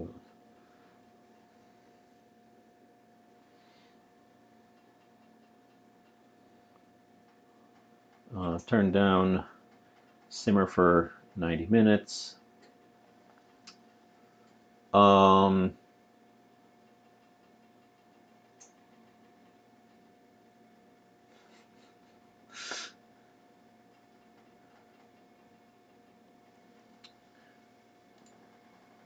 I'm a little worried that these recipes seem to want me to cook the whole shebang for another like hour. Uh, uh, blanch the cabbages. Blah blah blah blah blah blah blah blah.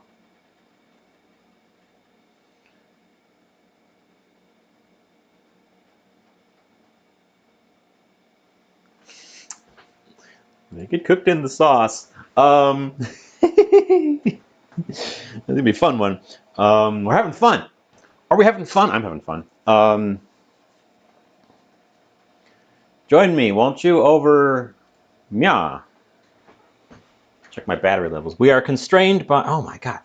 We are constrained by the battery on the receiver of my microphone, which has been running down really fast lately, and I don't know why, and it is already down to like a quarter, and we've only been at this for an hour and a half. I'm not getting my 5-hour battery time out of it. And the transmitter is also down to like a half, or a little bit more than a half. No, the transmitter is probably right about. I don't know why it's running down so fast. It's an issue. We might have to plug it in, and I might have to get a sound gate. I don't know. We might end up with some bad sound at some point.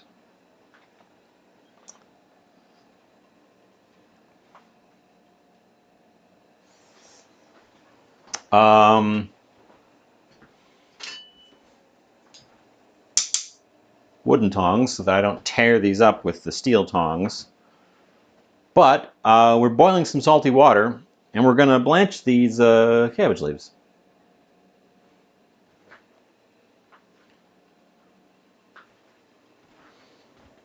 I'm going to call that a boil. We're going to bring it down just a notch, and we're going to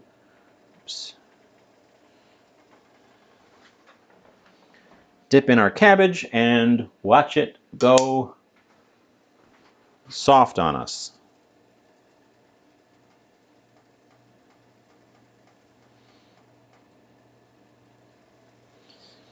Now it should become a brighter green, which it seems to be doing, and tenderize over the course of somewhere between a minute and 5 minutes. There is disagreement in the recipes.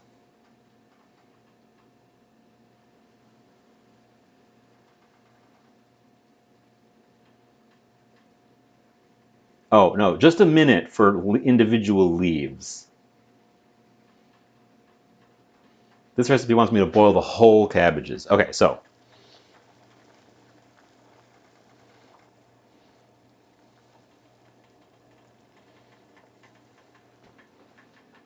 So that's already been a minute. So we're going to get that guy out of there, and he's going to go into our cold water so that he stops cooking. And then we're going to introduce another cabbage. And we're going to do this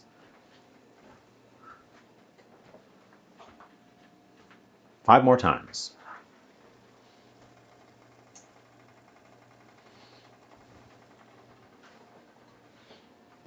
I'm gonna, let that stuff simmer away.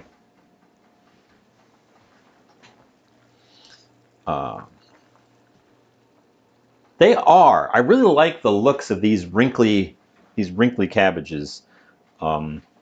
They're literally twice as expensive as the standard green cabbage at 99 cents a pound.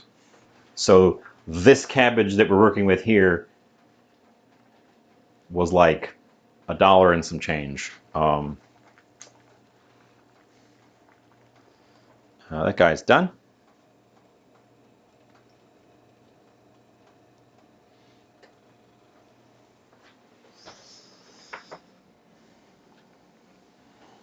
Cheetos. Those will get you.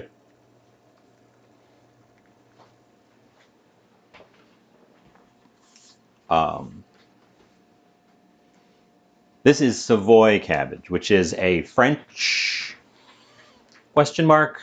I know it's used in French. Actually, I'm not sure exactly where it is from, but I know it's used as a French ingredient, and it's very associated with French stuff.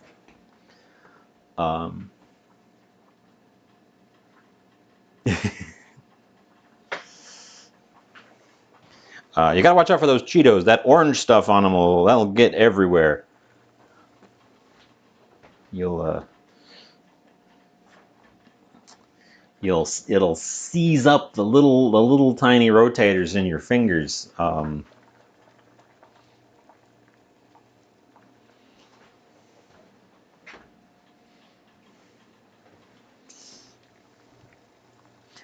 This is definitely giving us a brighter green, which is good, because then we will have a nicer looking finished result.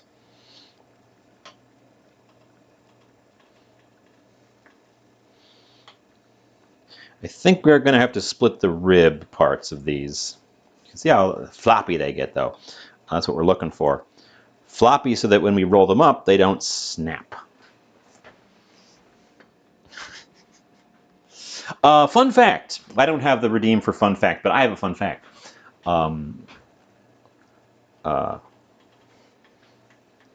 Someday we will have the redeem for a fun fact, because I think that's a great idea. I just completely forgot to do it. Fun fact about Cheetos. So Cheetos were invented by accident.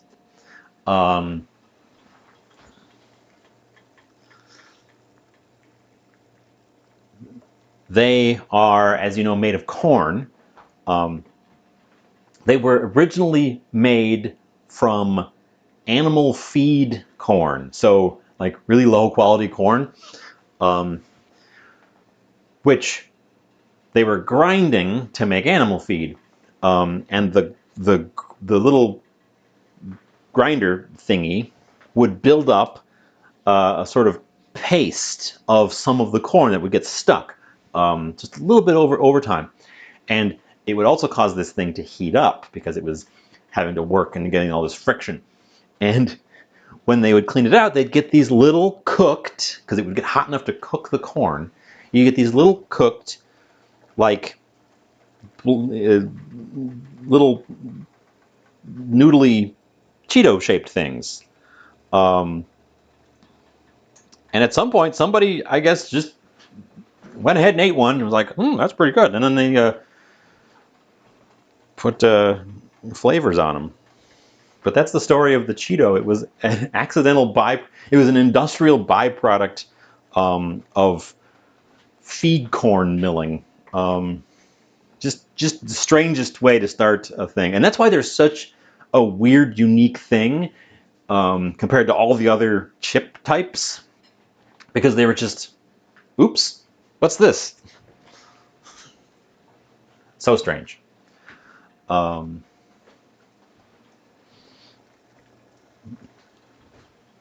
We have a nice bright green. If I hold up the standard one next to the blanched ones, it's definitely brightening up our green.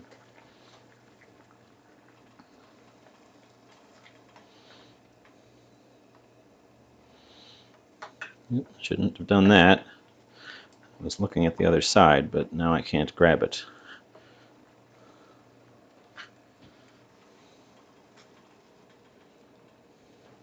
Okay, last one.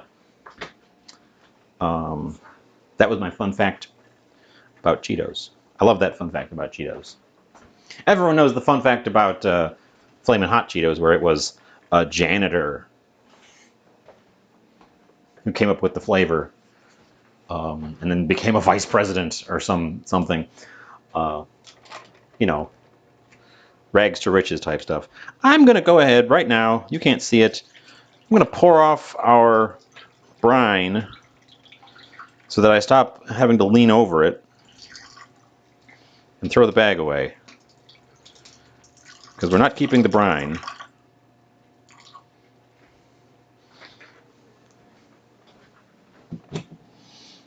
And I keep like reaching over it because it's sitting here in the sink.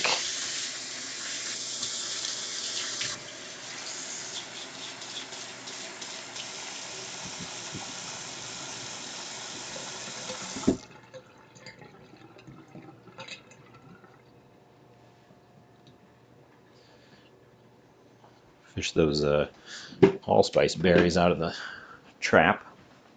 Oh, and that's our last leaf. We're going to pull that out of there because I overcooked it just a smidge, but that's fine. Look at how beautiful, bright green it is.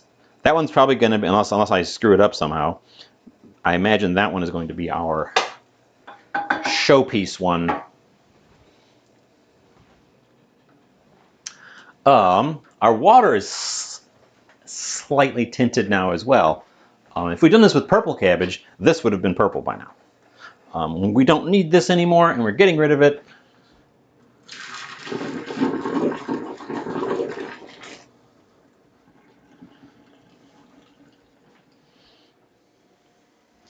And we actually don't need this anymore either. Bring it over. The purpose of this was to stop the cooking, because these leaves would suffer from a carryover cooking if we kept them hot after we took them out. But the water in the bowl is still quite cool, so they are not in danger of that anymore. So we'll just get them out. Look at how, well, wet, but also bright green they've become. And nice and pliable, except for that rib. I think we are, at this point, going to split the rib. But nice and flexible, so that we can roll them up.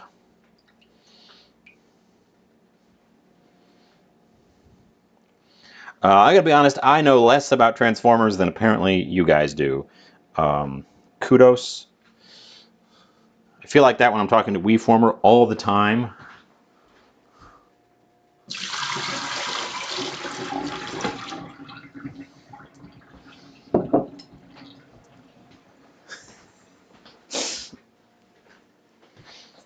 Transformers experts up in here.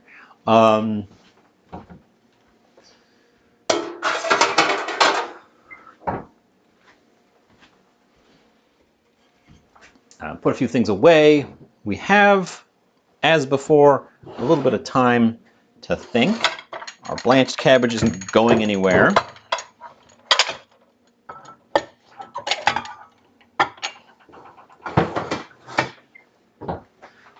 We could...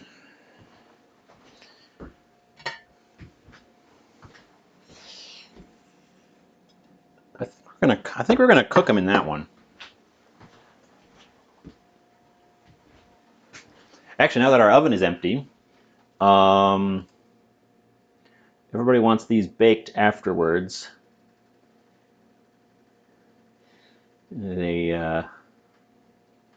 Oh, simmer.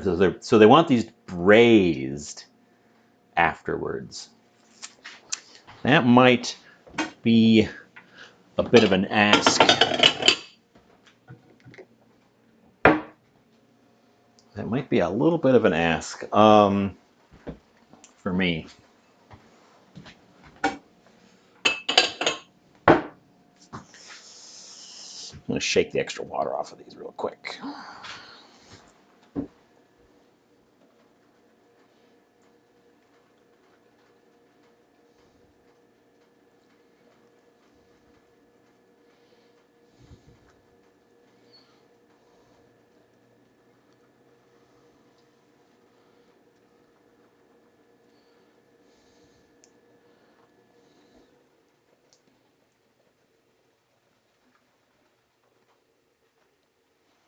Okay.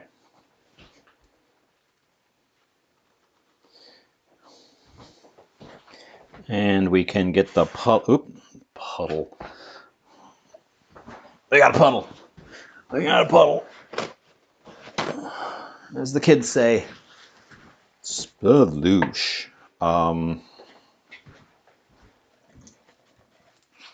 I don't believe the kids say that. I think the kids said that at some point in between when I was a kid and what the kids are saying now.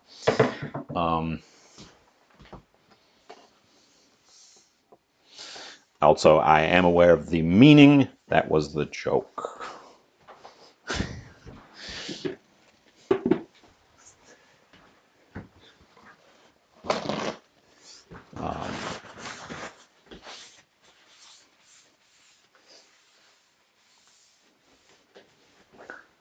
Okay. Got rid of our puddle. We've got our blanched leaves ready to go. We can return to our stove top. We have 13 minutes left on the beef, so we're almost there on that. We don't need this pot. We want the front burner. We're bringing this guy back to the front.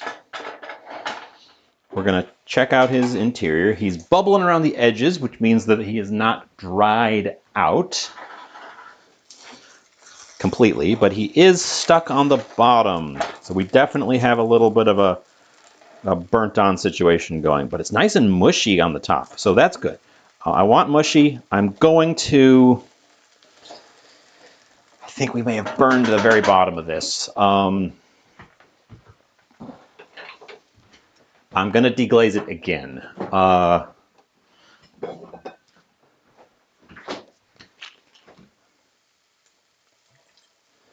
Same wine, just a little glug to lubricate. And we're going in with our wooden scraper. There might be some bits, but I'd like to salvage the bits if we can. I did think about if I was getting overly distracted. Oh, we're not. Okay, we're not scraping the bottom completely. There's definitely a burnt layer on the bottom that I don't want to fully incorporate. But we can at least scrape off the top of it. I think we turned the heat off, actually. So this needed to have been tended a little bit more. We're going to sacrifice that layer there because it is past fond and it is into getting a little bit black. So yeah, that's slightly sad.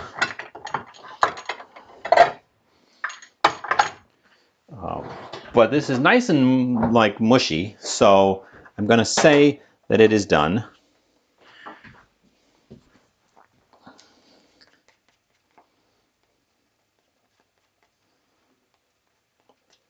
Because I wanted it to be mushy. We're just going to bring it over here. The heat's already off. We're going to come over here. We're going to get this out of here and leave behind the crispy layer. And then maybe try to dislodge it and see what we're working with. I don't want to just incorporate it into our mush, into our farce. This is our farce.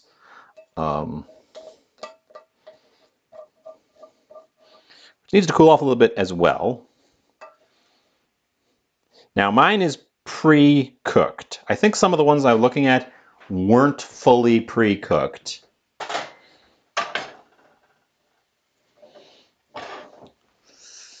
No, we definitely had some loss at the bottom here. This is gonna be a... Ugh. I think it might be a soak to get it off, actually. I really let it go. If I can't get in the edge with a metal.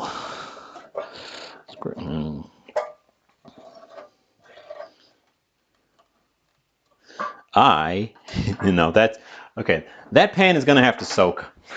I can't even dislodge it.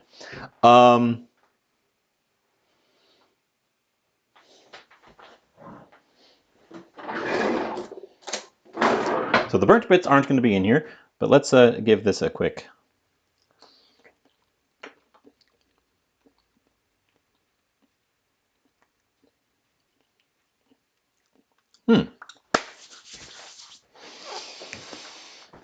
Huh.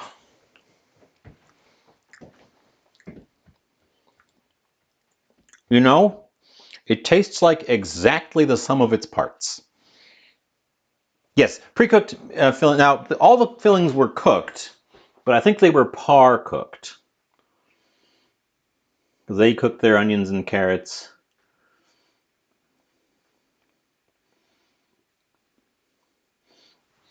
This one has bread and egg in it. They're making them almost like a pudding on the inside.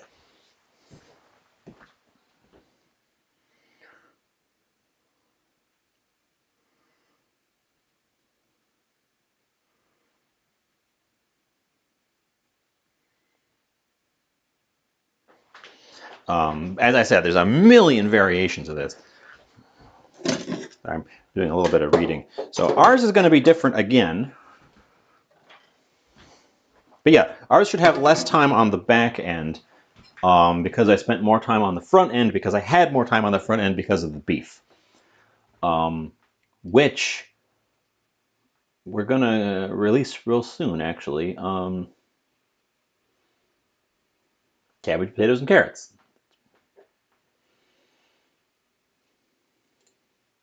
So let's try one that's not that one because that one's weird. They've got a pudding on the inside and all the cooking is happening afterwards.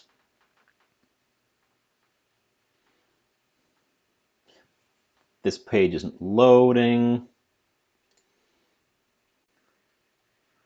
This one is a whole.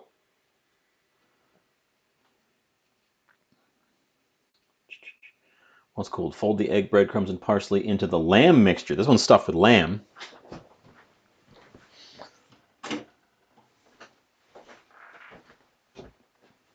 And it's raw. They're cooking.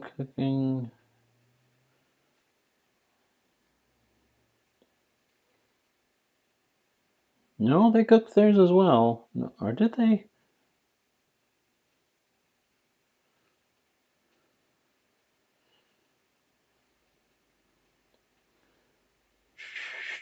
I can't find where they use the lamb. That's how I'm making the cabbage. Oh, they cook. Okay, they're just okay. There a lot of these are cooked. Well, these are partially cooked. I'm going to start soaking this pan now because it needs it. That's disappointing. I think I lost some of my flavor I was hoping to build by letting that pan burn. I got too distracted by the blanching of the leaves. I knew it was at risk of sticking, and I guess I just didn't respect how much of a risk there was.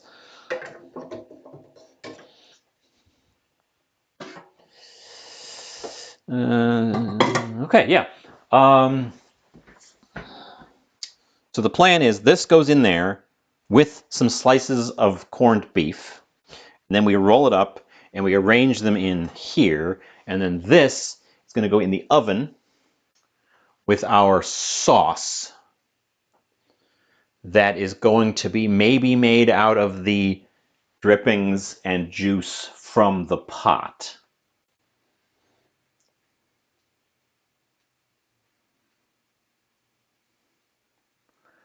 Liquid absorbed. There's one big one. We're not making one big one.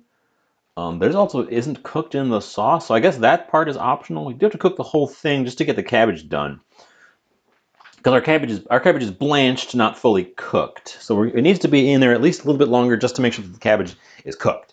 Although you can eat raw cabbage, so I am not super worried about that either. I don't want to lose our bright color.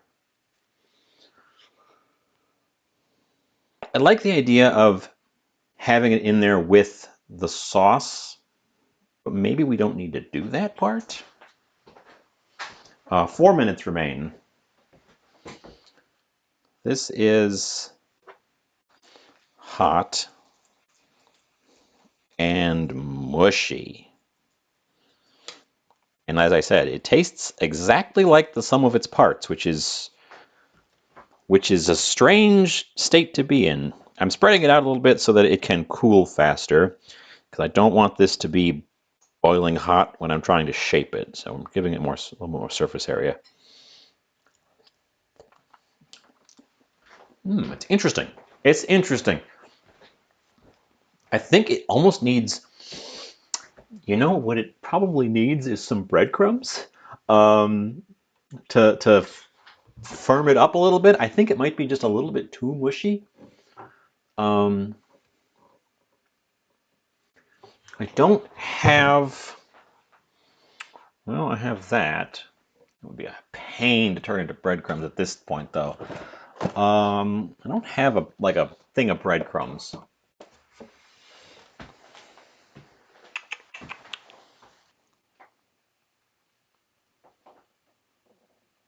I am going to put it in the oven. We're preheating the oven. We could concoct a dessert. We have. Damn it! My Okay.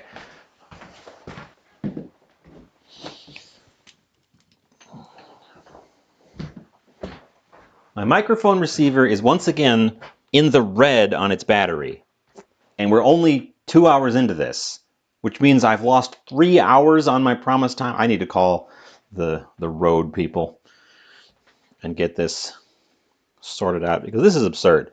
I can't use it like this. I'm gonna have to plug it. So there's gonna be a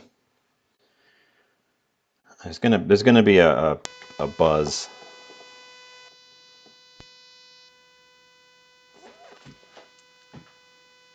You're probably now getting a background buzz. So can I gate that away?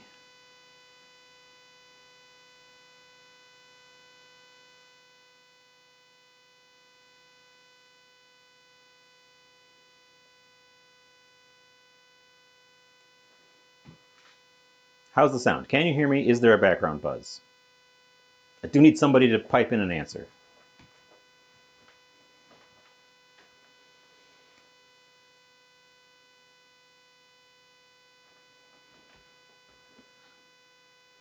Yes and yes. Okay, I don't know how to get rid of the buzz.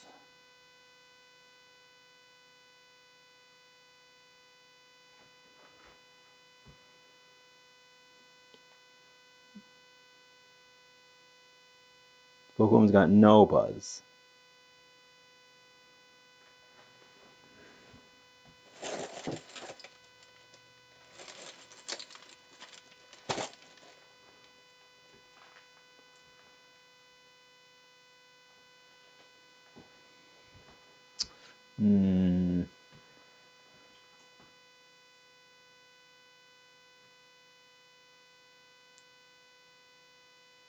Well, hopefully I won't have to leave this plugged in for very long, and it can build up a charge, and then I can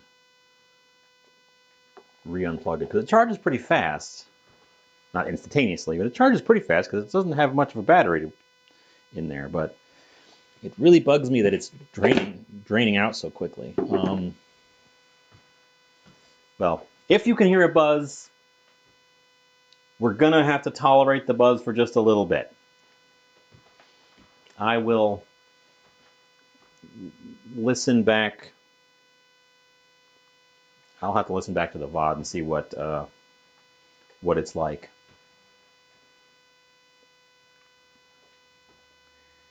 A few seconds left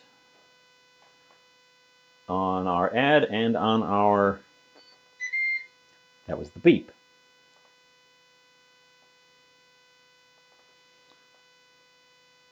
Gonna wait for the ad to run out.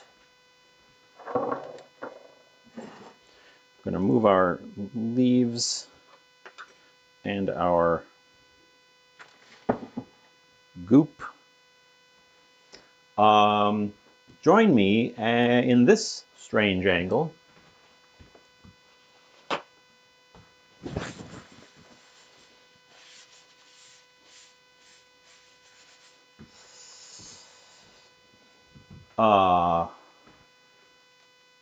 Down,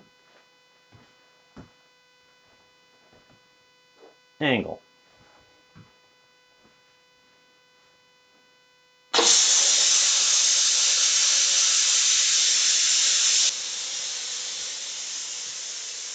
Loud, angry hissing.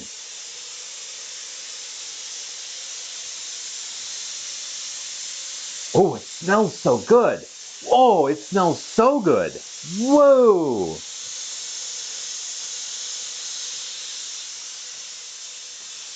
That filled the room immediately with the smell of our beef. Oh, it smells so good.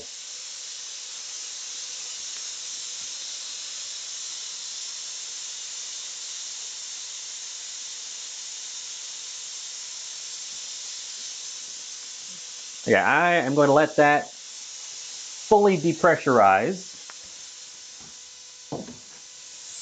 We're going to fish it out of there, and we're going to see what the juice looks like. The meat needs to cool off a little bit anyways. Let's see. Brisket, high, 1.5 hours. Yep, okay. Quick release. We're following the rules. It's probably a good time for the buzz because this thing is making an angry noise of loud steaming.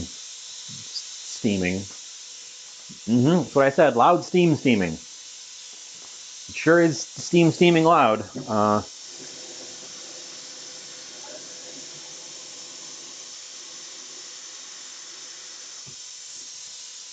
A lot of pressure in there this time. Dang, this is taking a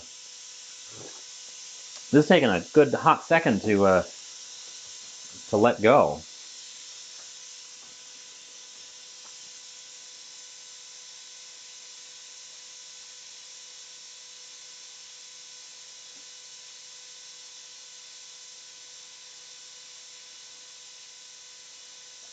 It'll beep when it's done, so I'm not.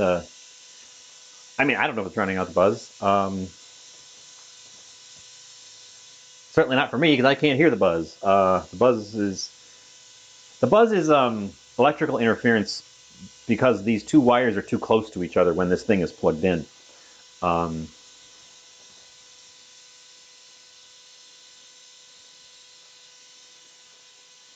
So we're taking advantage of the fact that this is making a loud hiss, and I'm not doing anything. You can't see it. I can't see it. There's no visible steam anymore. Actually, there is. The shadow is still casting some visible shadow on the wall, even though... Okay, it says that the pressure is released. It's still audibly hissing at me. That's never happened before. I'm going to go ahead and let it stop audibly hissing, stop visibly venting steam, which it still is in the shadow a little bit. Oh, and if I lean in before I crack the seal on that thing, because I don't want to explode myself. We did put quite a lot of liquid in there, so that's probably what caused this. That took nearly 5 minutes. That took nearly 5 full minutes to release our pressure. I don't know if that's a good sign or a bad sign. I have no idea. I'm going to unplug this thing and see where we are in our charge-wise. Something's wrong with the battery, because that was nearly half a charge in like 5 minutes. And that doesn't seem realistic.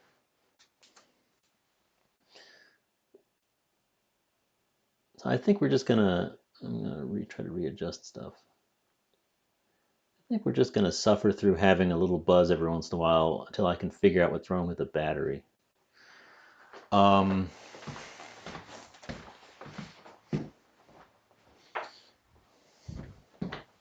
Anyways, the hissing has stopped.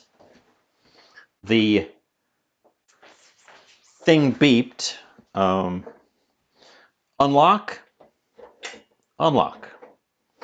Didn't explode, didn't sear my flesh off, so I guess that means it's good and done, right and proper. Open her up. Whoo-wee.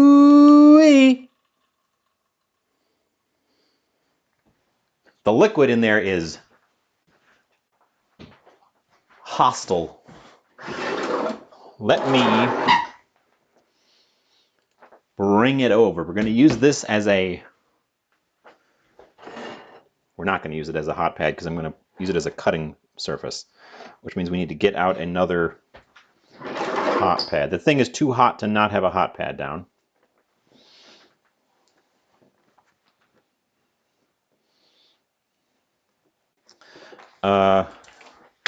We can use the silicone trivet. Remove that. It's going to be right in front and center because you're going to see it. Okay.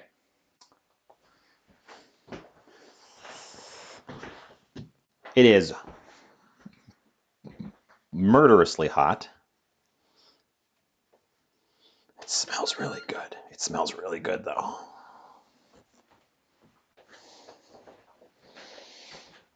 Okay, here's our beastie. Our roast beast in our liquid. I need to taste the liquid, so we're going to get a little bit of it out of there. It's bicolored, and there is a distinct layer of fat floating on the top.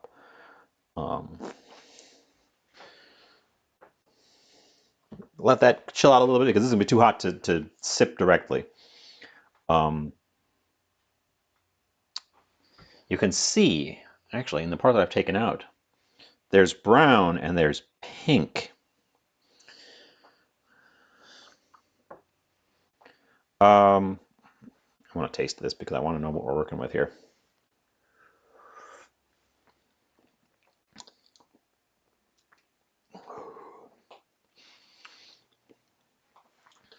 It's tasty. It's a little too salty, a little too strong.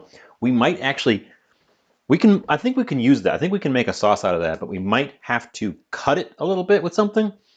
It definitely extracted quite a lot of the salt from the beef. Speaking of the beef, let's get that guy. And I have not even touched him yet to see how tender he is. He's jiggly. But he's got to come out of there. He's got to come out of it. It does look good, doesn't it? He's got to come out of there and rest before we can slice into him, both to cool and so that he kind of firms up a little bit. He's going to rest on here, and I think he's going to drip down into there. So I need to get under him.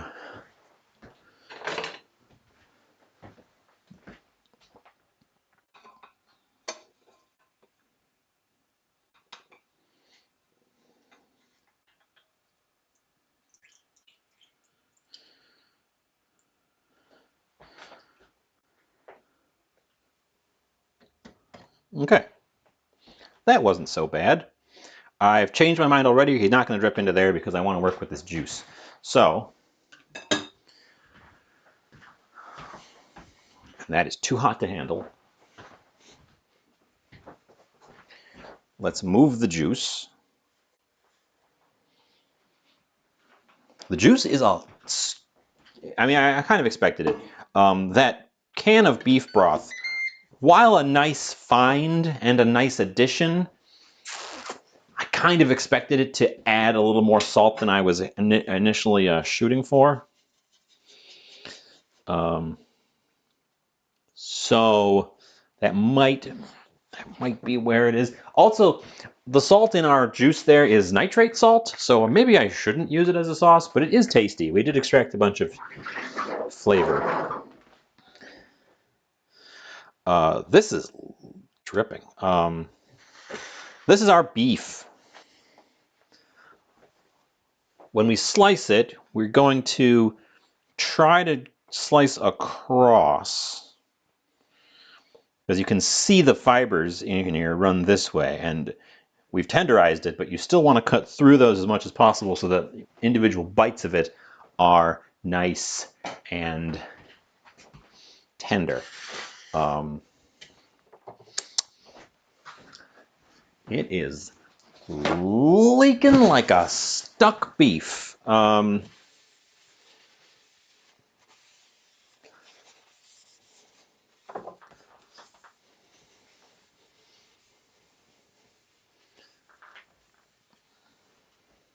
Maybe I should have just plunked it on the board.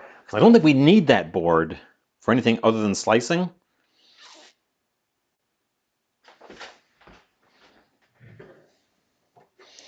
Because it'll be easier to maneuver. Okay, well, I got that grate dirty for nothing. Because I just scraped it onto the board anyways. And look at how oh my god, parts of it are just falling apart. We have to, oh my god, oh my god. Look at how tender that was. I didn't need a knife. Who needs a knife? It literally comes apart with your fingers. Mmm. Oh my god. Oh my god. Whoa. First of all, there's the color of the interior. Sort of a rosy burgundy. And it just falls apart. Wow. Absolutely just disintegrates in your fingers. And we extracted enough. The juice is salty. This is salty. The juice is saltier than this. We extracted salt from this for sure. This is actually just perfect.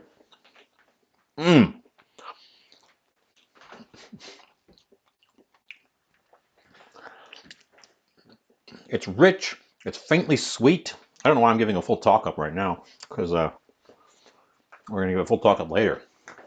It's rich. It's got a little bit of sweetness to it. It is probably a little bit too salty to just eat by itself, big hunks of it. But you would never.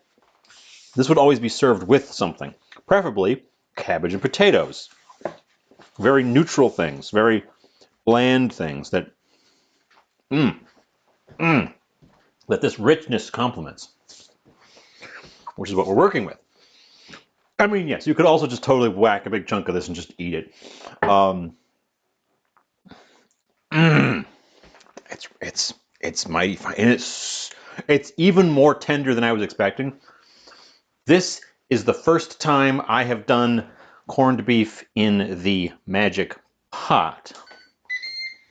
In the past, when I've done this, I just boiled it in a big pot of water, which, first of all, takes longer, but also you don't get this, like, I didn't need a knife. I just pulled some off with my finger. It doesn't get that tender. That's a thing. Okay, that guy needs to cool off before I slice into him, otherwise we're going to burn my fingers. If everything else goes wrong, this is a winner and I can just eat this. So currently have a success on our hands. But I'm not done. I'm not ready to throw in the towel just because we have a success. I demand more success. So we're going to shift him to the side. We're going to have a cleanup.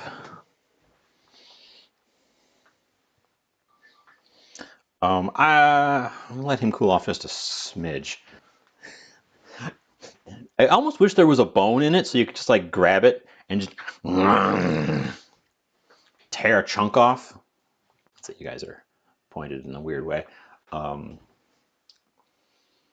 This is why this and also barbecue brisket are the reason why a super cheap garbage cut of meat. Remember, the reason that they used brisket for this preparation was because brisket was garbage meat at the time. Brisket was the cheapest big piece you could get because it was like as tough as gnawing on a shoe. It was just terrible. And they took that and they figured out how to make it edible. And now there's all these preparations for tough cuts like this, because it turns out tough cuts are tough, but they have a ton of flavor in them. So when you do solve the how do you cook this dilemma, you end up with just an amazing end product. So now brisket, they made magic. They did, and I'm just following the lead at this point.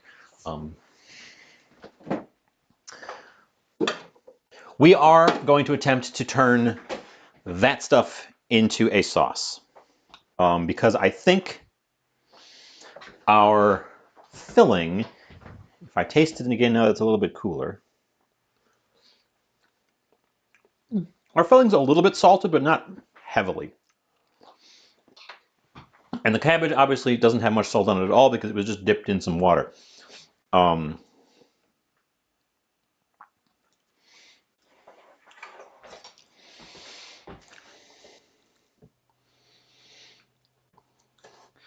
So while our brisket is resting a little bit so that when I cut into it, it doesn't just disgorge all of its juices, I'm going to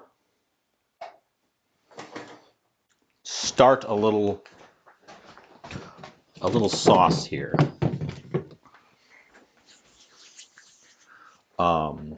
It's the same idea with making barbecue brisket.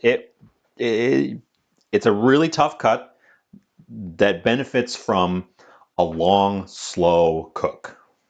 In that case, it was a long, slow, dry cook, whereas in this one is a long, slow, wet cook. And I cheated by using modern technology.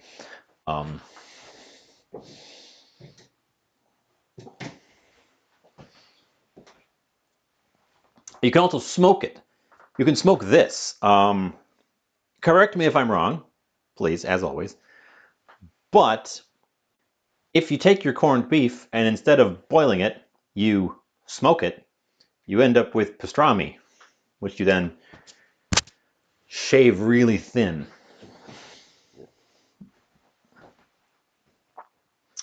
We need some flour. I'm going to make a quick roux.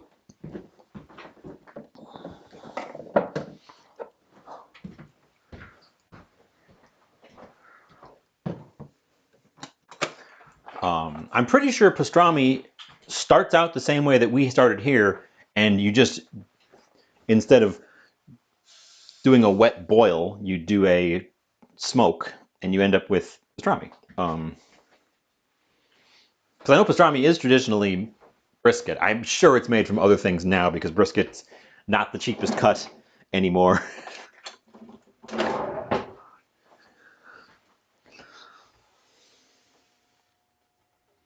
So we're melting some butter, and then we are going to construct this into a sauce to which I think I will add, because I said I wanted to cut that down a little bit. That stuff is flavorful, but it's a little bit too salty.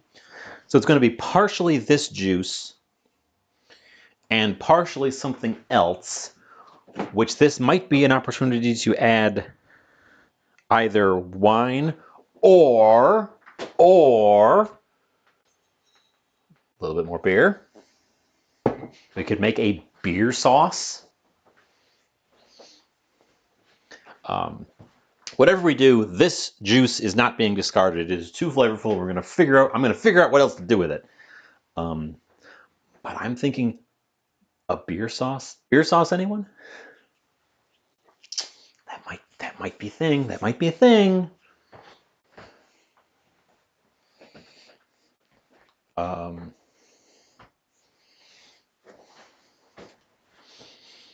But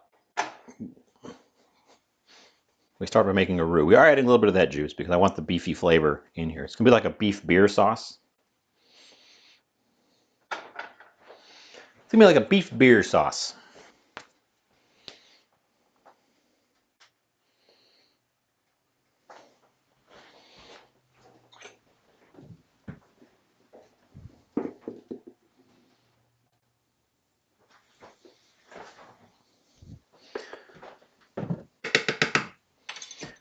Jay votes beer, and I kind of talked myself into it as well. So we're making a beefy beer sauce.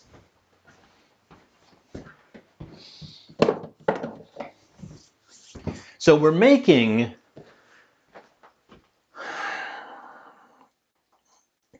a sauce in the French style. So we're starting with a roux, and then we're adding a flavorful liquid to it to make our sauce.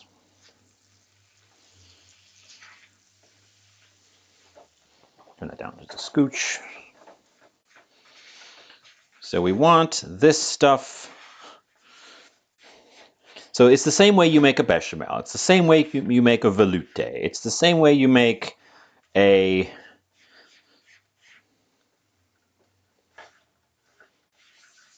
I guess just those are the two base ones.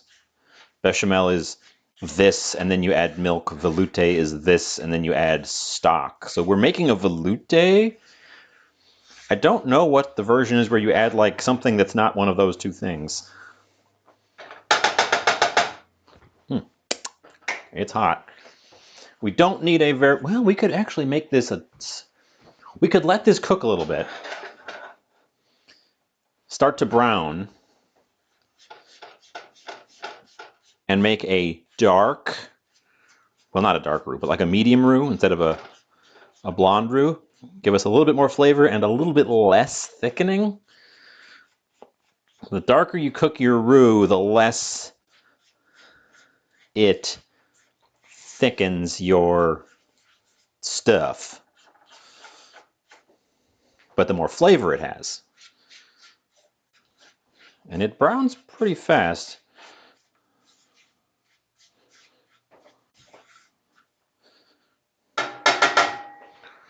Okay. Let's pop our beer. Probably not going to even use the whole bottle.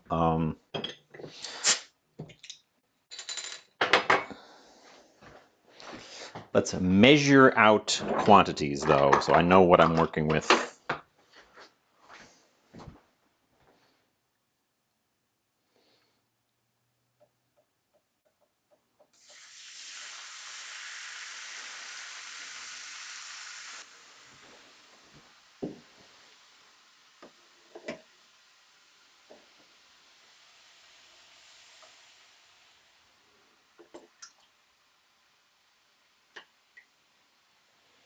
Okay, it's half beer, half our braising juice.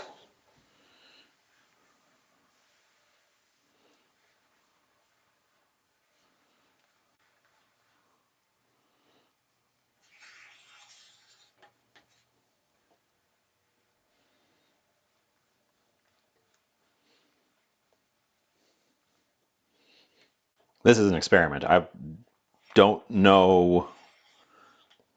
I've never heard of this specific thing. Conceptually it works, but it's all experiment.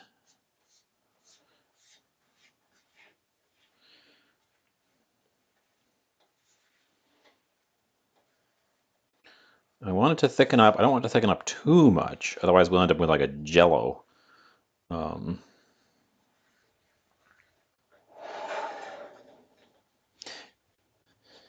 And I actually would like it to be slightly on the runny side because we are putting it in the oven with our stuff.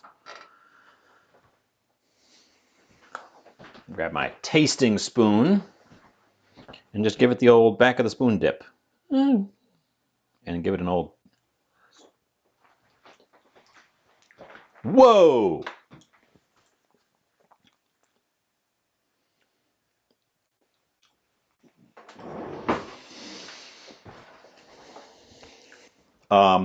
May I reiterate, whoa, I'm adding a little bit more of the stock to it.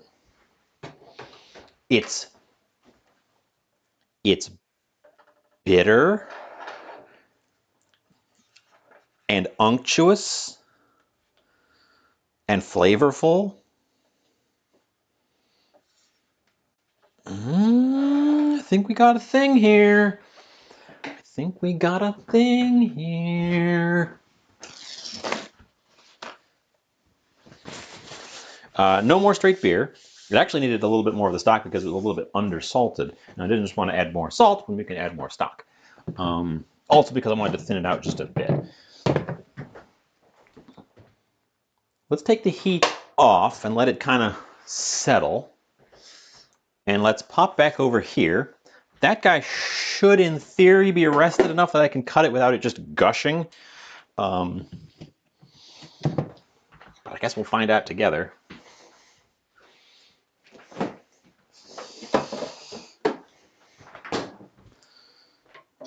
Interesting, interesting, interesting. Where's my big... I got it wet. But I didn't get it soapy. I just got it wet. So let's just wipe it off.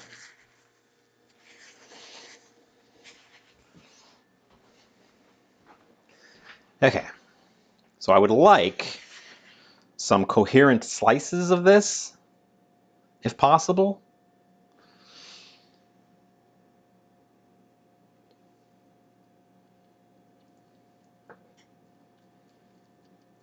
It's so tender, it's hard to slice. Thankfully, this knife is reasonably sharp.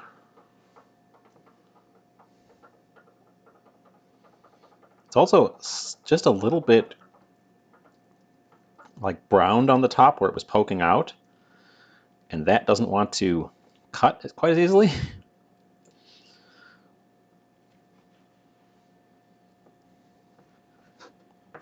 Oh my God, look at this stuff. Oh my God, look at this stuff.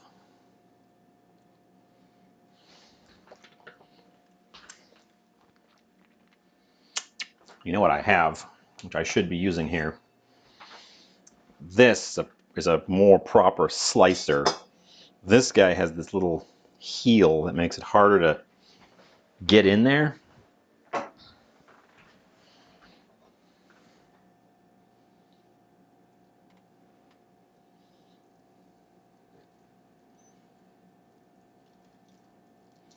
Oh, the top. I almost want to flip it over and cut from the bottom.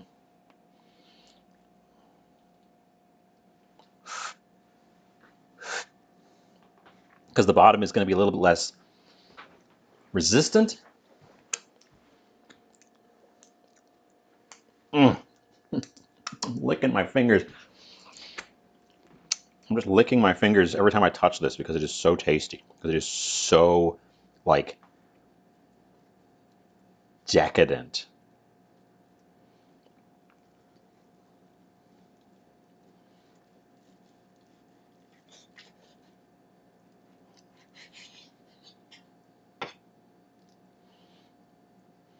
Okay, so it wants to be cut more like this.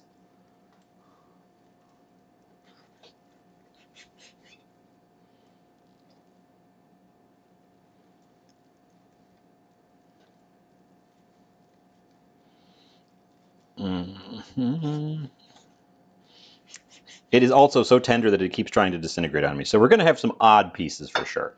Oh, we have an ad break. That snuck up on me.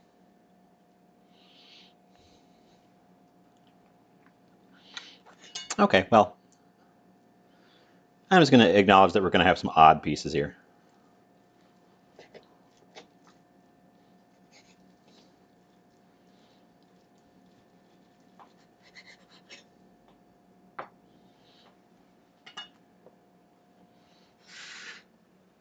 Okay.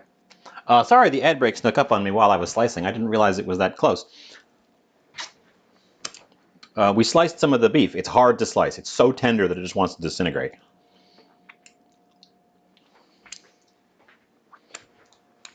And I keep licking my fingers every time I touch it. Because it is so good. Now I need to wash my hands because I licked all of my fingers. Licked every single one of my fingers.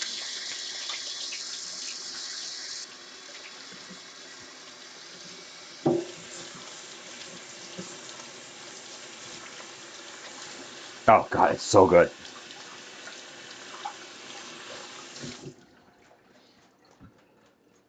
Oh God, it's so good. Our beer sauce has started to set a little bit. It's developed a slight skin. And it's a little bit runny, which is exactly what I was looking for.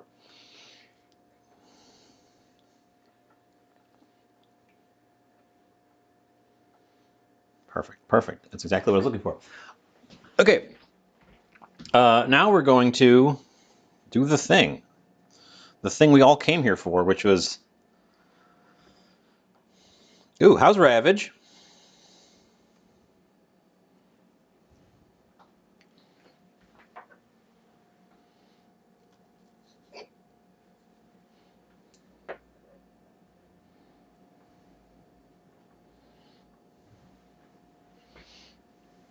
I need a scooper.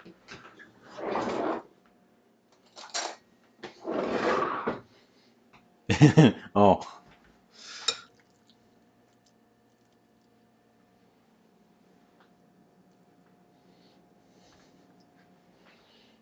Okay. So that bit.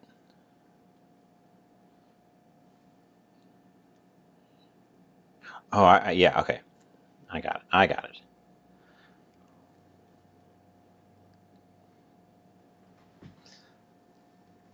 Like a little burrito. And then we nestle it in its little pan here. And then we do that a few more times. Like a little burrito. That was easier than I thought it was going to be, actually. I thought these were going to be a little bit of a fuss. Oh my God, they are just absolutely fall apart. The meat is just so fall apart tender. That's what's hard to work with. It's just the meat wants to disintegrate.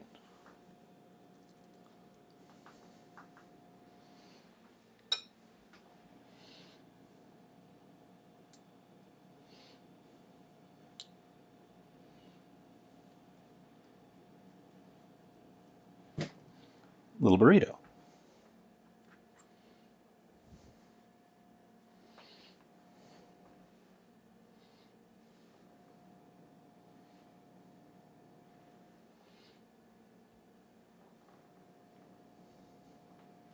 So we're not going to have the nice, perfect little hats that I thought they were going to be because the meat is more tender than I was expecting.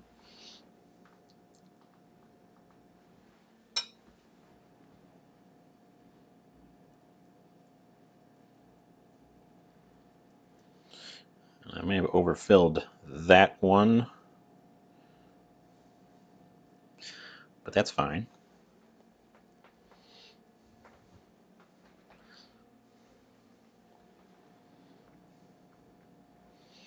I actually think I may have underfilled the second one.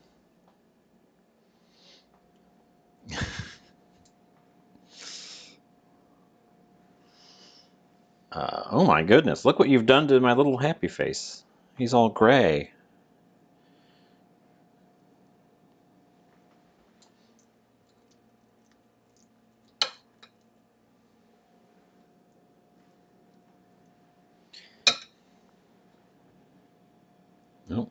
We can fit a little bit more in some of these.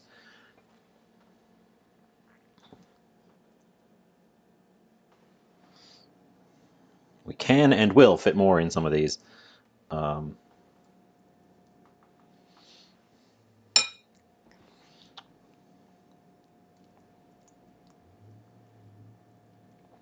Yeah, now that's a nice little nugget. So I'm moving us back. We're unrolling one of the ones we just did. This one, because I think we can fit more stuff and make it a little bit more of a plump little nugget. He's still smiling. Yep. No. That is truth. But he's all gray. Okay, now I've overfilled it.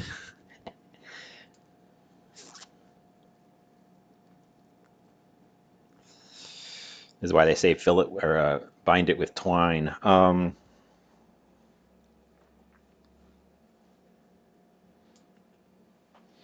This one can definitely hold some more of the stuff on the sides.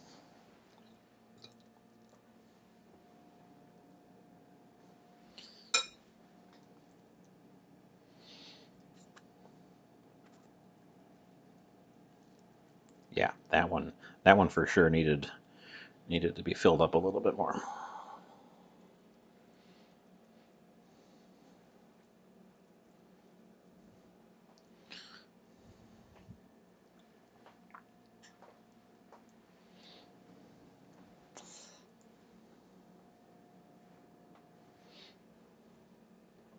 And as a result, I've used up all of my meat, and we need another slice to work with.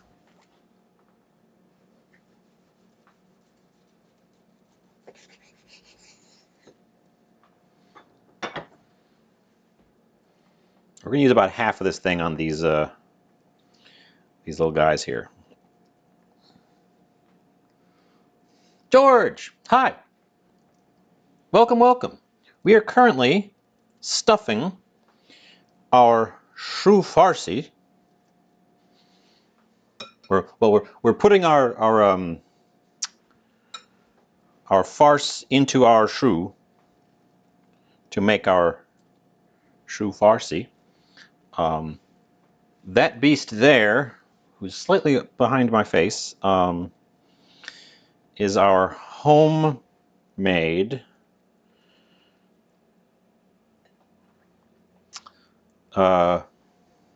corned beef brisket,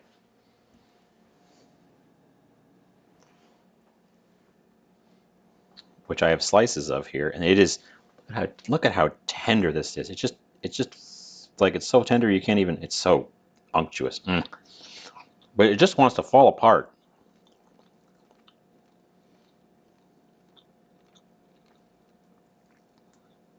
No, okay. Actually, there's a little spot right there. Now that we're right in the very center, that's not completely fall apart tender. Okay, good to know. There is a little spot in the middle that is not completely fall apart disintegrating tender. I almost went to wash my hands because they are so greasy.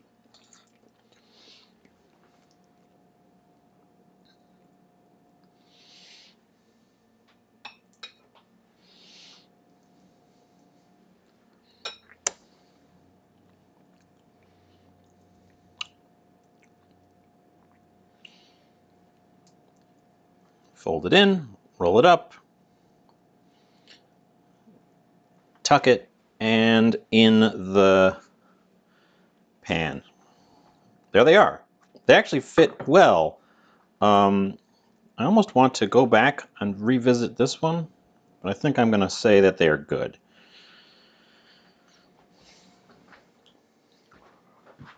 I'm going to wash my hand. There's going to be some cleanup.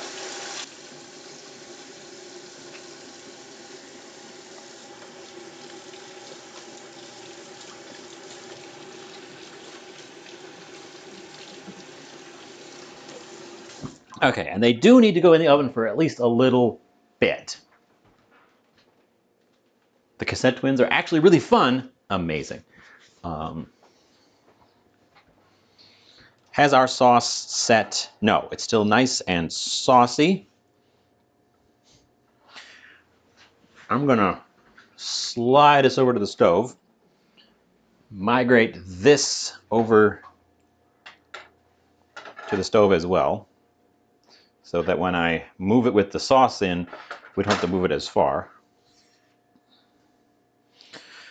And I'm gonna try to get the sauce not poured directly over the top of everybody, but I guess that's inevitable, so.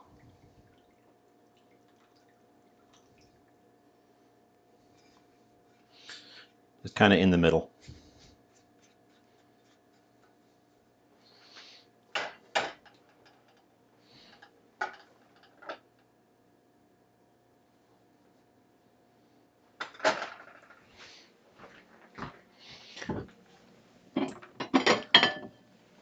Okay, lid on, oven in.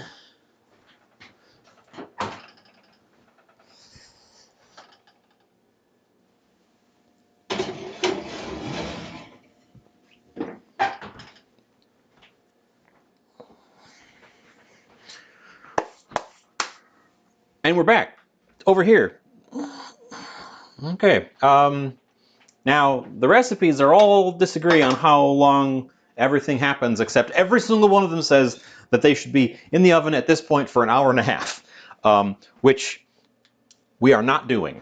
First of all of my stuff is already cooked except for the cabbage, which is the only bit that we have just blanched. I don't want to overcook our meat anymore.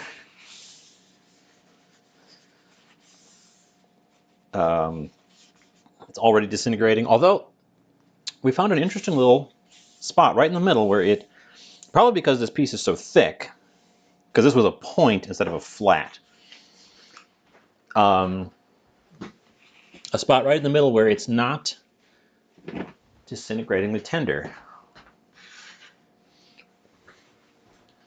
And I'm going to have to control myself and not just pick this up and eat it like an apple. But there's a little spot right in the middle that's not quite.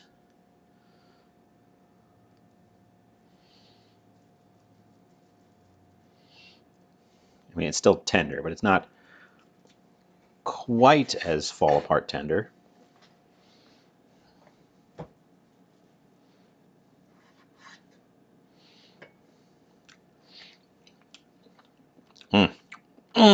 Okay, I gotta stop eating this.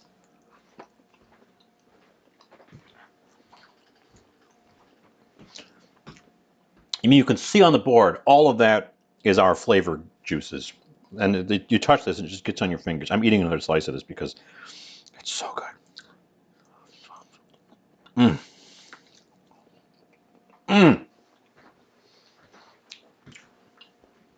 I don't do big pieces of beef a lot because they're expensive and they take a while, but they make magic. Okay.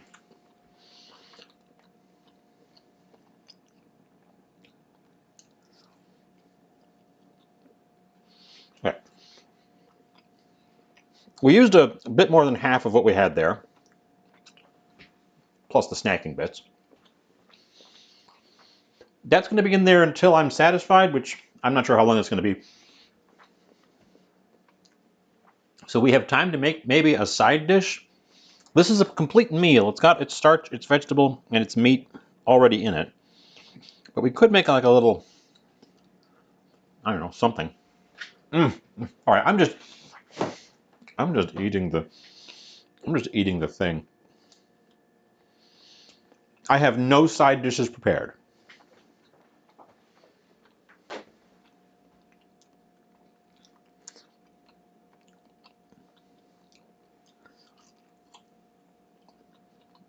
Good Lord.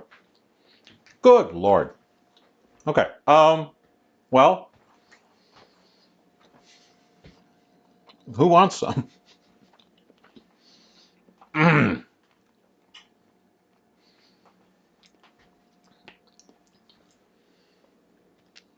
will say, this takes a while. If all you want is the piece of meat, as you saw, it's 90 minutes in the pressure cooker. That's probably a 4-hour boil if you're just doing it on the stovetop. And this thing has been in my fridge brining for 14 days. Granted, it doesn't need a lot of work during the 14 days, but it does have to sit there. So this isn't really a spur of the moment thing. I made my own, and I made my own brine. You could buy the pre-brined ones. I'm putting this bacon away because we're not going to use this bacon for anything. I kept it out because I thought it might go in the sauce, but we ended up not using it in the sauce. You can buy the pre-brined ones, and they're pretty good. But if you want to customize your brine, and if you want to customize the piece of meat that you use, you're going to have to make it yourself. Because the seasonings that they include in the brine packet are kind of just there for show. Mm.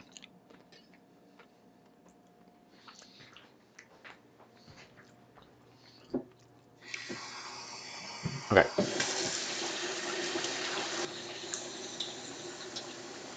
Wash my hands. Oh my god, so good.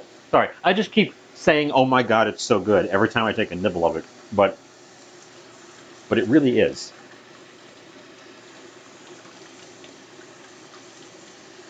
It is, I will say, just a scooch on the salty side. Um, Probably because I used a smaller volume of liquid when I pressure cooked it. So it cooked faster, but there was less water present to extract salt from the meat. Whereas if I boiled it, I probably would have boiled it in a full gallon at least, and it would have been in there longer. So the pressure cooker doesn't speed up all processes that happen during cooking.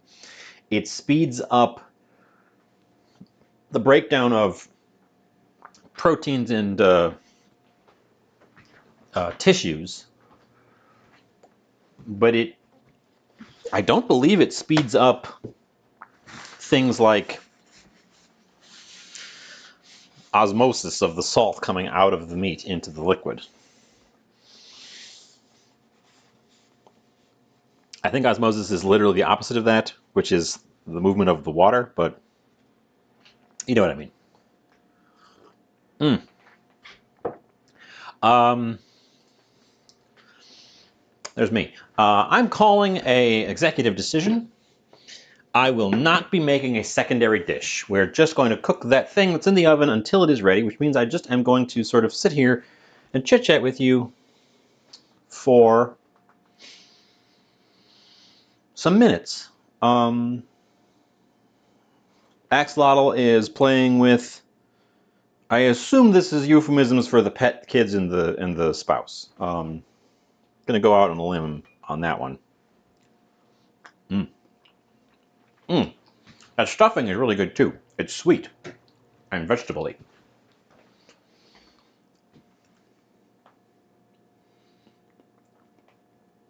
Uh, so, I know I asked earlier what people are having. You're not married to Megatron. I suppose Megatron is a confirmed bachelor. Um, I know I asked earlier, but what are people having? What are you having for supper or lunch or breakfast or whatever time zone? I don't know.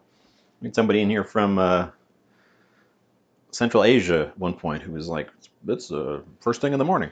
Um, oh yeah, I did open and only use half of this in our actual thing.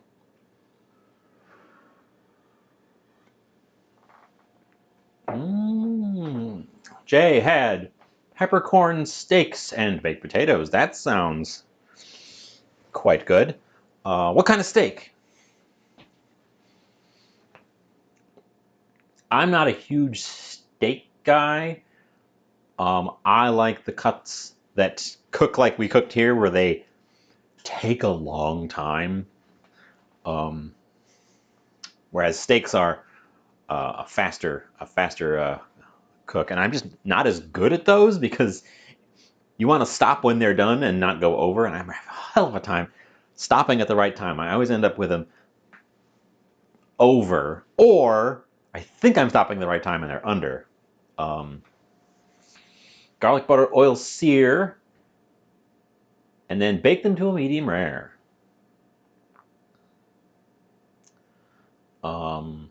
You're the babysitter. Okay. I'm trying to work out the euphemism. We've got a euphemism going on here, and you know how those can wind up.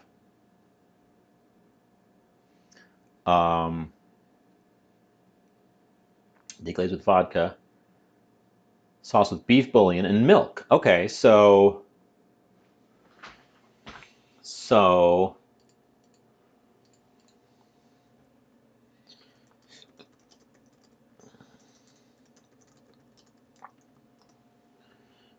beef broth and milk makes a bordelaise, but it's not made in the French method, so thicken with cornstarch after the fact instead of making a roux in advance, which is the easier way to do it. Your way is the easier way to do it. Hoisin would throw it completely off. I don't know.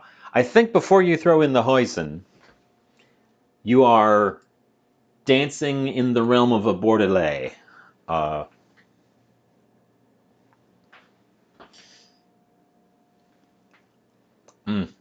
Meat. I eat less meat. For you guys, I eat a lot of meat. I eat less meat on my own these days, but boy, I do love it as a treat. I don't know when those are done. I mean, frankly, they're done. They could have been eaten right away.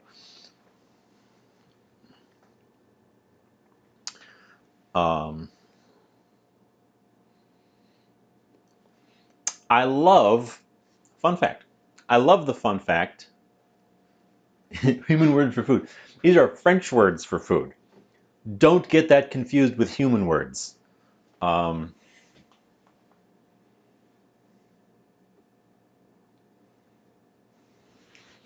I should have put some black pepper in my sauce. I guess I'll just have to grind some fresh black pepper over the top when it comes out. Give it a little bit of a pop at the end, because that's what we're missing. There's no hot pepper. I wasn't going to put any hot pepper in any of this, but a little piquancy from some black pepper would be nice. There's some black pepper in our filling, but that's been cooked for a while, so it's lost its like punch. So axolotl, a lot of the French spent a lot of time making sauces and naming them. So a lot of the sauces that we have now are derivatives of old French sauces. Many food cultures didn't spend all that much time making a huge variety of sauces that were intended to be served as the sauce. The mother sauces, yes, but then all of the child sauces as well. They're served as the sauce. Like you brought up hoisin. Hoisin is an ingredient. It's not typically traditionally served as just a sauce for dipping or on the top of something like that. It is sometimes, but that wasn't like the traditional. Hoisin, I think, is a more recent, I'm not positive, but I think it is a more recent. A lot of those sauces were intended to be ingredients rather than a thing. The French spent a lot of their time making like All the sauces I just named. Hollandaise is served as a sauce on stuff. It makes the food very fancy. The sauces are also really complicated. But yes, the mother sauces. You have bechamel. I am talking. Snooze. You have bechamel. You have velouté. You have the red sauce, the brown sauce. They have French names. I can't remember the French names. Hollandaise. I count mayonnaise. They don't count mayonnaise as one of the mother sauces. But like macaroni and cheese, American classic macaroni and cheese is pasta with a velouté. Not a velouté, a mornay. It's a pasta mornay. A mornay being a bechamel that you have melted cheese into. It's so a lot of our sauces, like the cheese sauce on your mac and cheese, is a derivative of a French thing. Or even if it's not actually a derivative of a French thing, there's a French process that leads to that. And they named it something, so you can be pretentious and say, "Oh, that's a such and such French word." Like Jay's sauce he described there is not a French process. That is a pan sauce. But if you look at it at kind of a skewed angle and fudge the numbers a little bit, you could pretend that it's a Bordelais. You could pretend. That's what I'm talking about. I gotta keep an eye on my.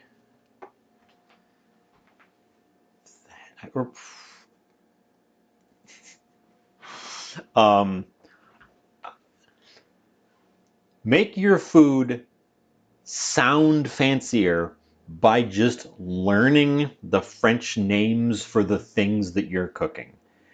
It'll just sound so much fancier without actually having to learn how to do anything different. I'm putting this cabbage away because we're not using the rest of that cabbage.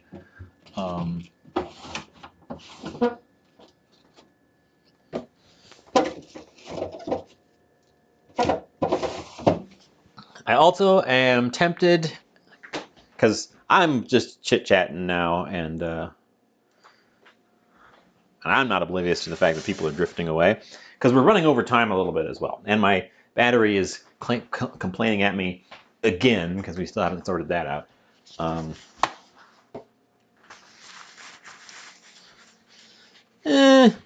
don't know. Have you met the French?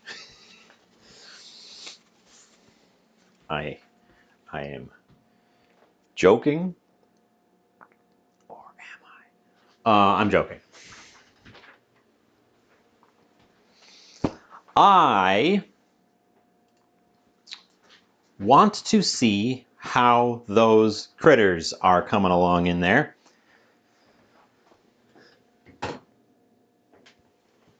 They're supposed to be bright green when they're done. So we don't want to cook them to the point where the cabbage leaves turn not green. We want them to be hot right through the middle. And since all of our fillings are already cooked, we just need it to soften the cabbage leaves enough that I can take nice, neat slices without having to like saw into them. And maybe if we're lucky, our sauce will also thicken up a bit. I've got the lid on it, so it's getting steamy in there instead of drying out the top, because I don't think we are supposed to dry out the top.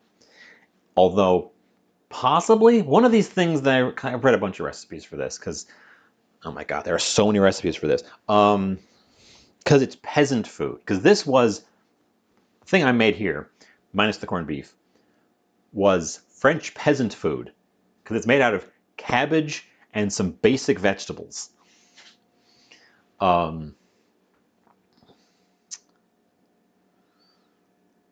Well, I had a bunch of beef. I had a big mouthful of that delicious corned beef, so I'm good. But this was French peasant food. I lost my train of thought. I was saying something about this being French peasant food. And I had a point that was the next step in that thought. What was I going to say?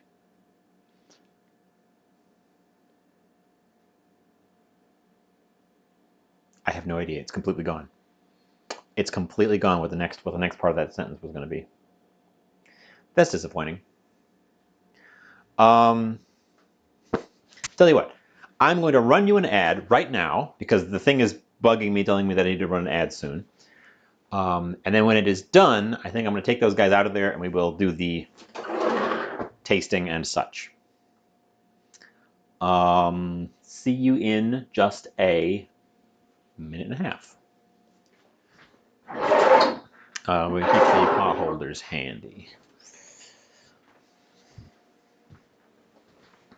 And we can think about plating.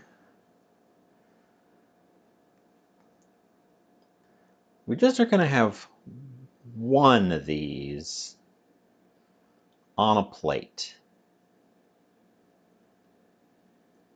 that I'm going to cut into.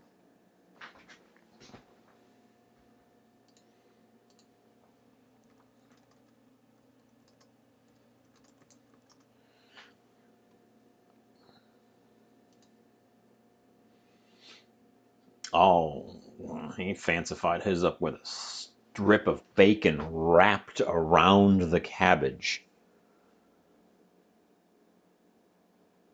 He also made it like a loaf. It's like this big. But it's just on a white plate with a circle of sauce and a little garnish of some fresh greens.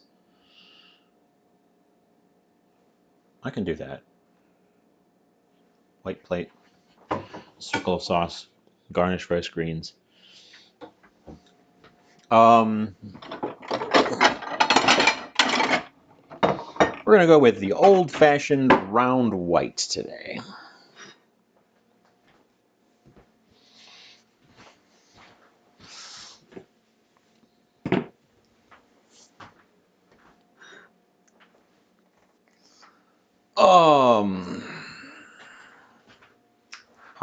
What's my time? Have I run it over already? 2, 1. The thing is done. Okay, I've selected a plate. You're all back from the ad. We are doing that final thing. I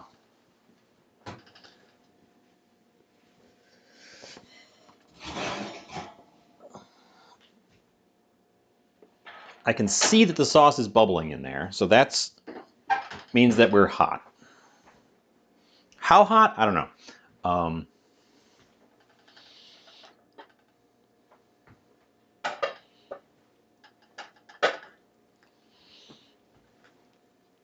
It smells good.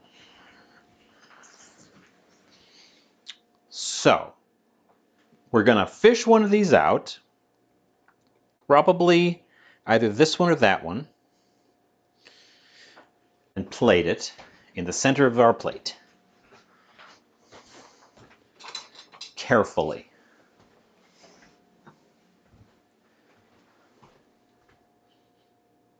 I'm going with this one because it's going to be easier for me to get under. Maybe. The cabbage is definitely softened up a bit. And our sauce is definitely not thickened anymore. I think adding that last little dose of liquid might have thrown off the amount. Get under you without tearing you.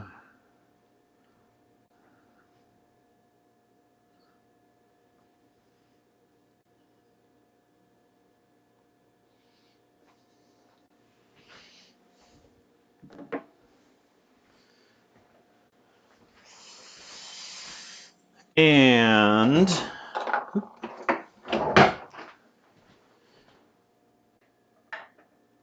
take a little bit of our sauce, Our sauce is runny, so I'm just gonna put enough to make a pool on the plate.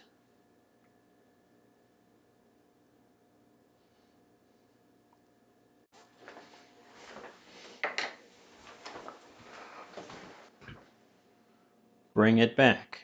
The French are unknowable.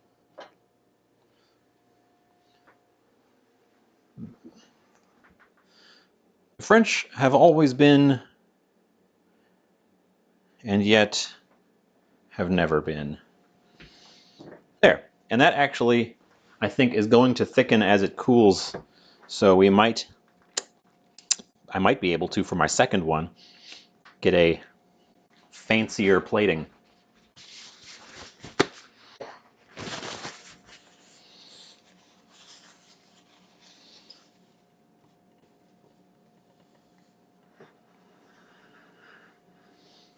Anyways, there's my fancy plating. There's my thing. I made it. We're done. That's it. Go home. I'm going to go take a picture of this. Then I'm going to come back, cut it open with you, taste it, and then bring it back after we're done tasting and I'm done talking about it, and take another picture with the interior on display. But I want a picture of it all sealed up, and I got to move a few things here.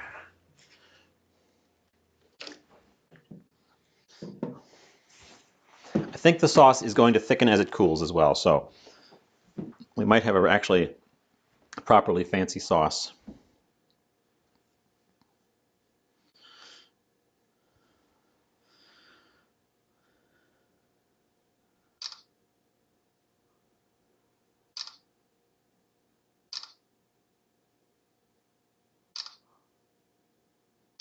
Okay.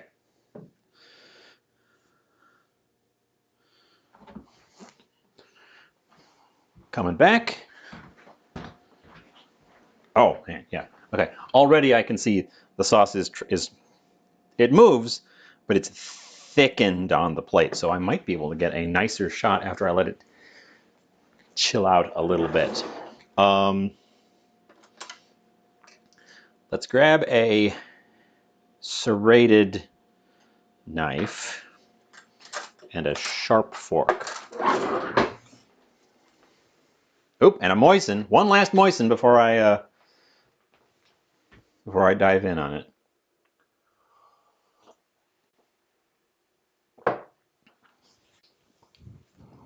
Moist.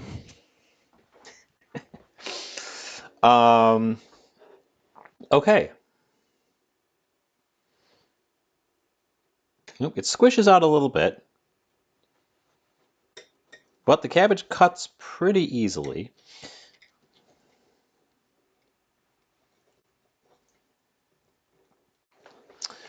Oop, except for that part right there.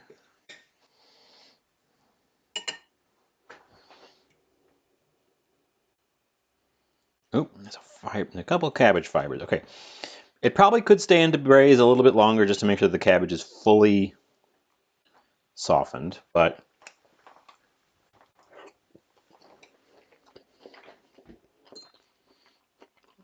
mmm. Mmm. Mmm.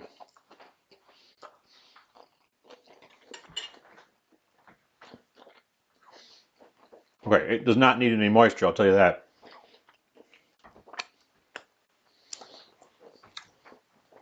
It's an explosion of flavor. Cabbage is a little bit cabbagey still, which I'm sure is what the hour-and-a-half braise is supposed to take care of, that the cabbage gets really soft. But I actually like it having a bit more chew, since this stuff, my filling, the vegetable filling, is so soft. It makes it a little bit awkward to cut. It wants to squish out. But the flavor is so good. This sauce is like, it's so rich and thick. It's not even that thick. It's so rich and it just completely coats your mouth. A bite of this, just like explosion of flavor. But not like really specific flavor. It's very French in that the flavors are very melded. I need a sharper knife. The flavors are super duper melded together. I need a sharper knife.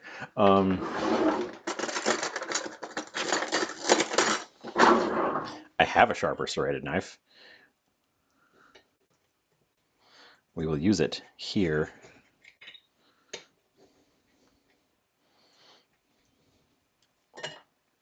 It's, if you're familiar with the word unctuous, this is very unctuous. Mm. Mm. It's mostly vegetable and does not taste like it.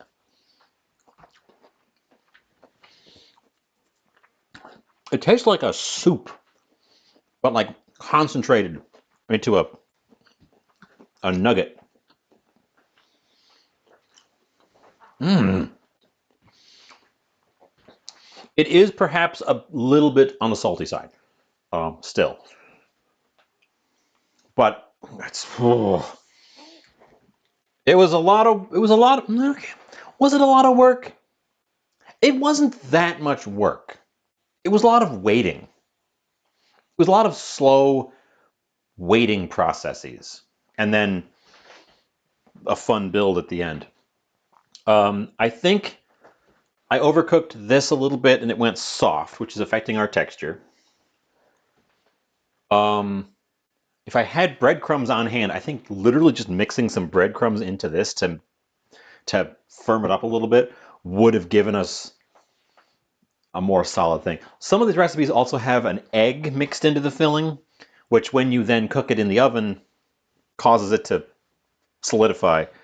Also, none of them have a slice of meat the way I did, which I think is throwing things off because as tender as it is, it still has some resistance, and the filling doesn't. Oh, it's super good. It's a lot of fun. This is a recipe that I saw on the Anime Food Wars ages ago. It was my first encounter with Chou Farcis. Nice sharp knife here.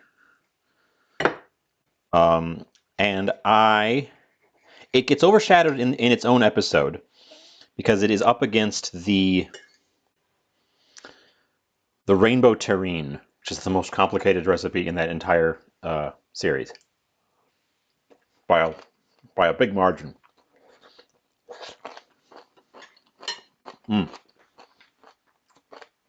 The stem end of the rib there definitely needed some more time in the oven.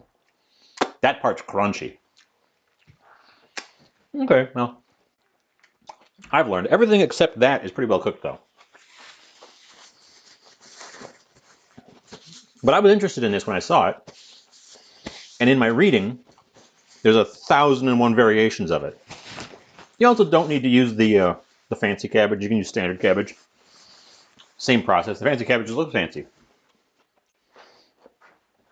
Still tastes like cabbage, and regular cabbage would wrap exactly the same once you've got it blanched.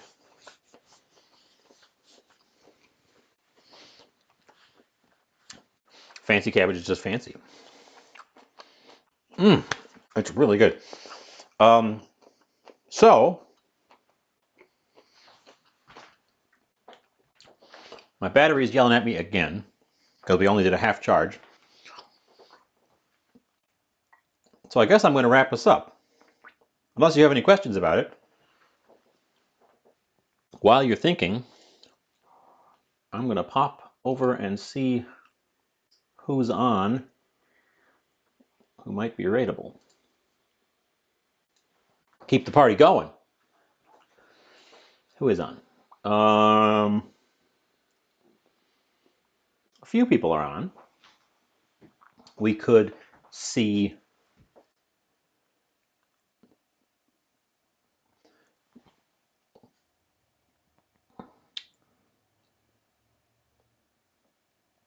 You know, we haven't rated Joe in ages.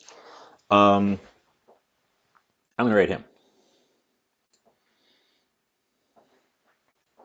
and see what noise we can make. Yes, this guy. I took pictures of this one.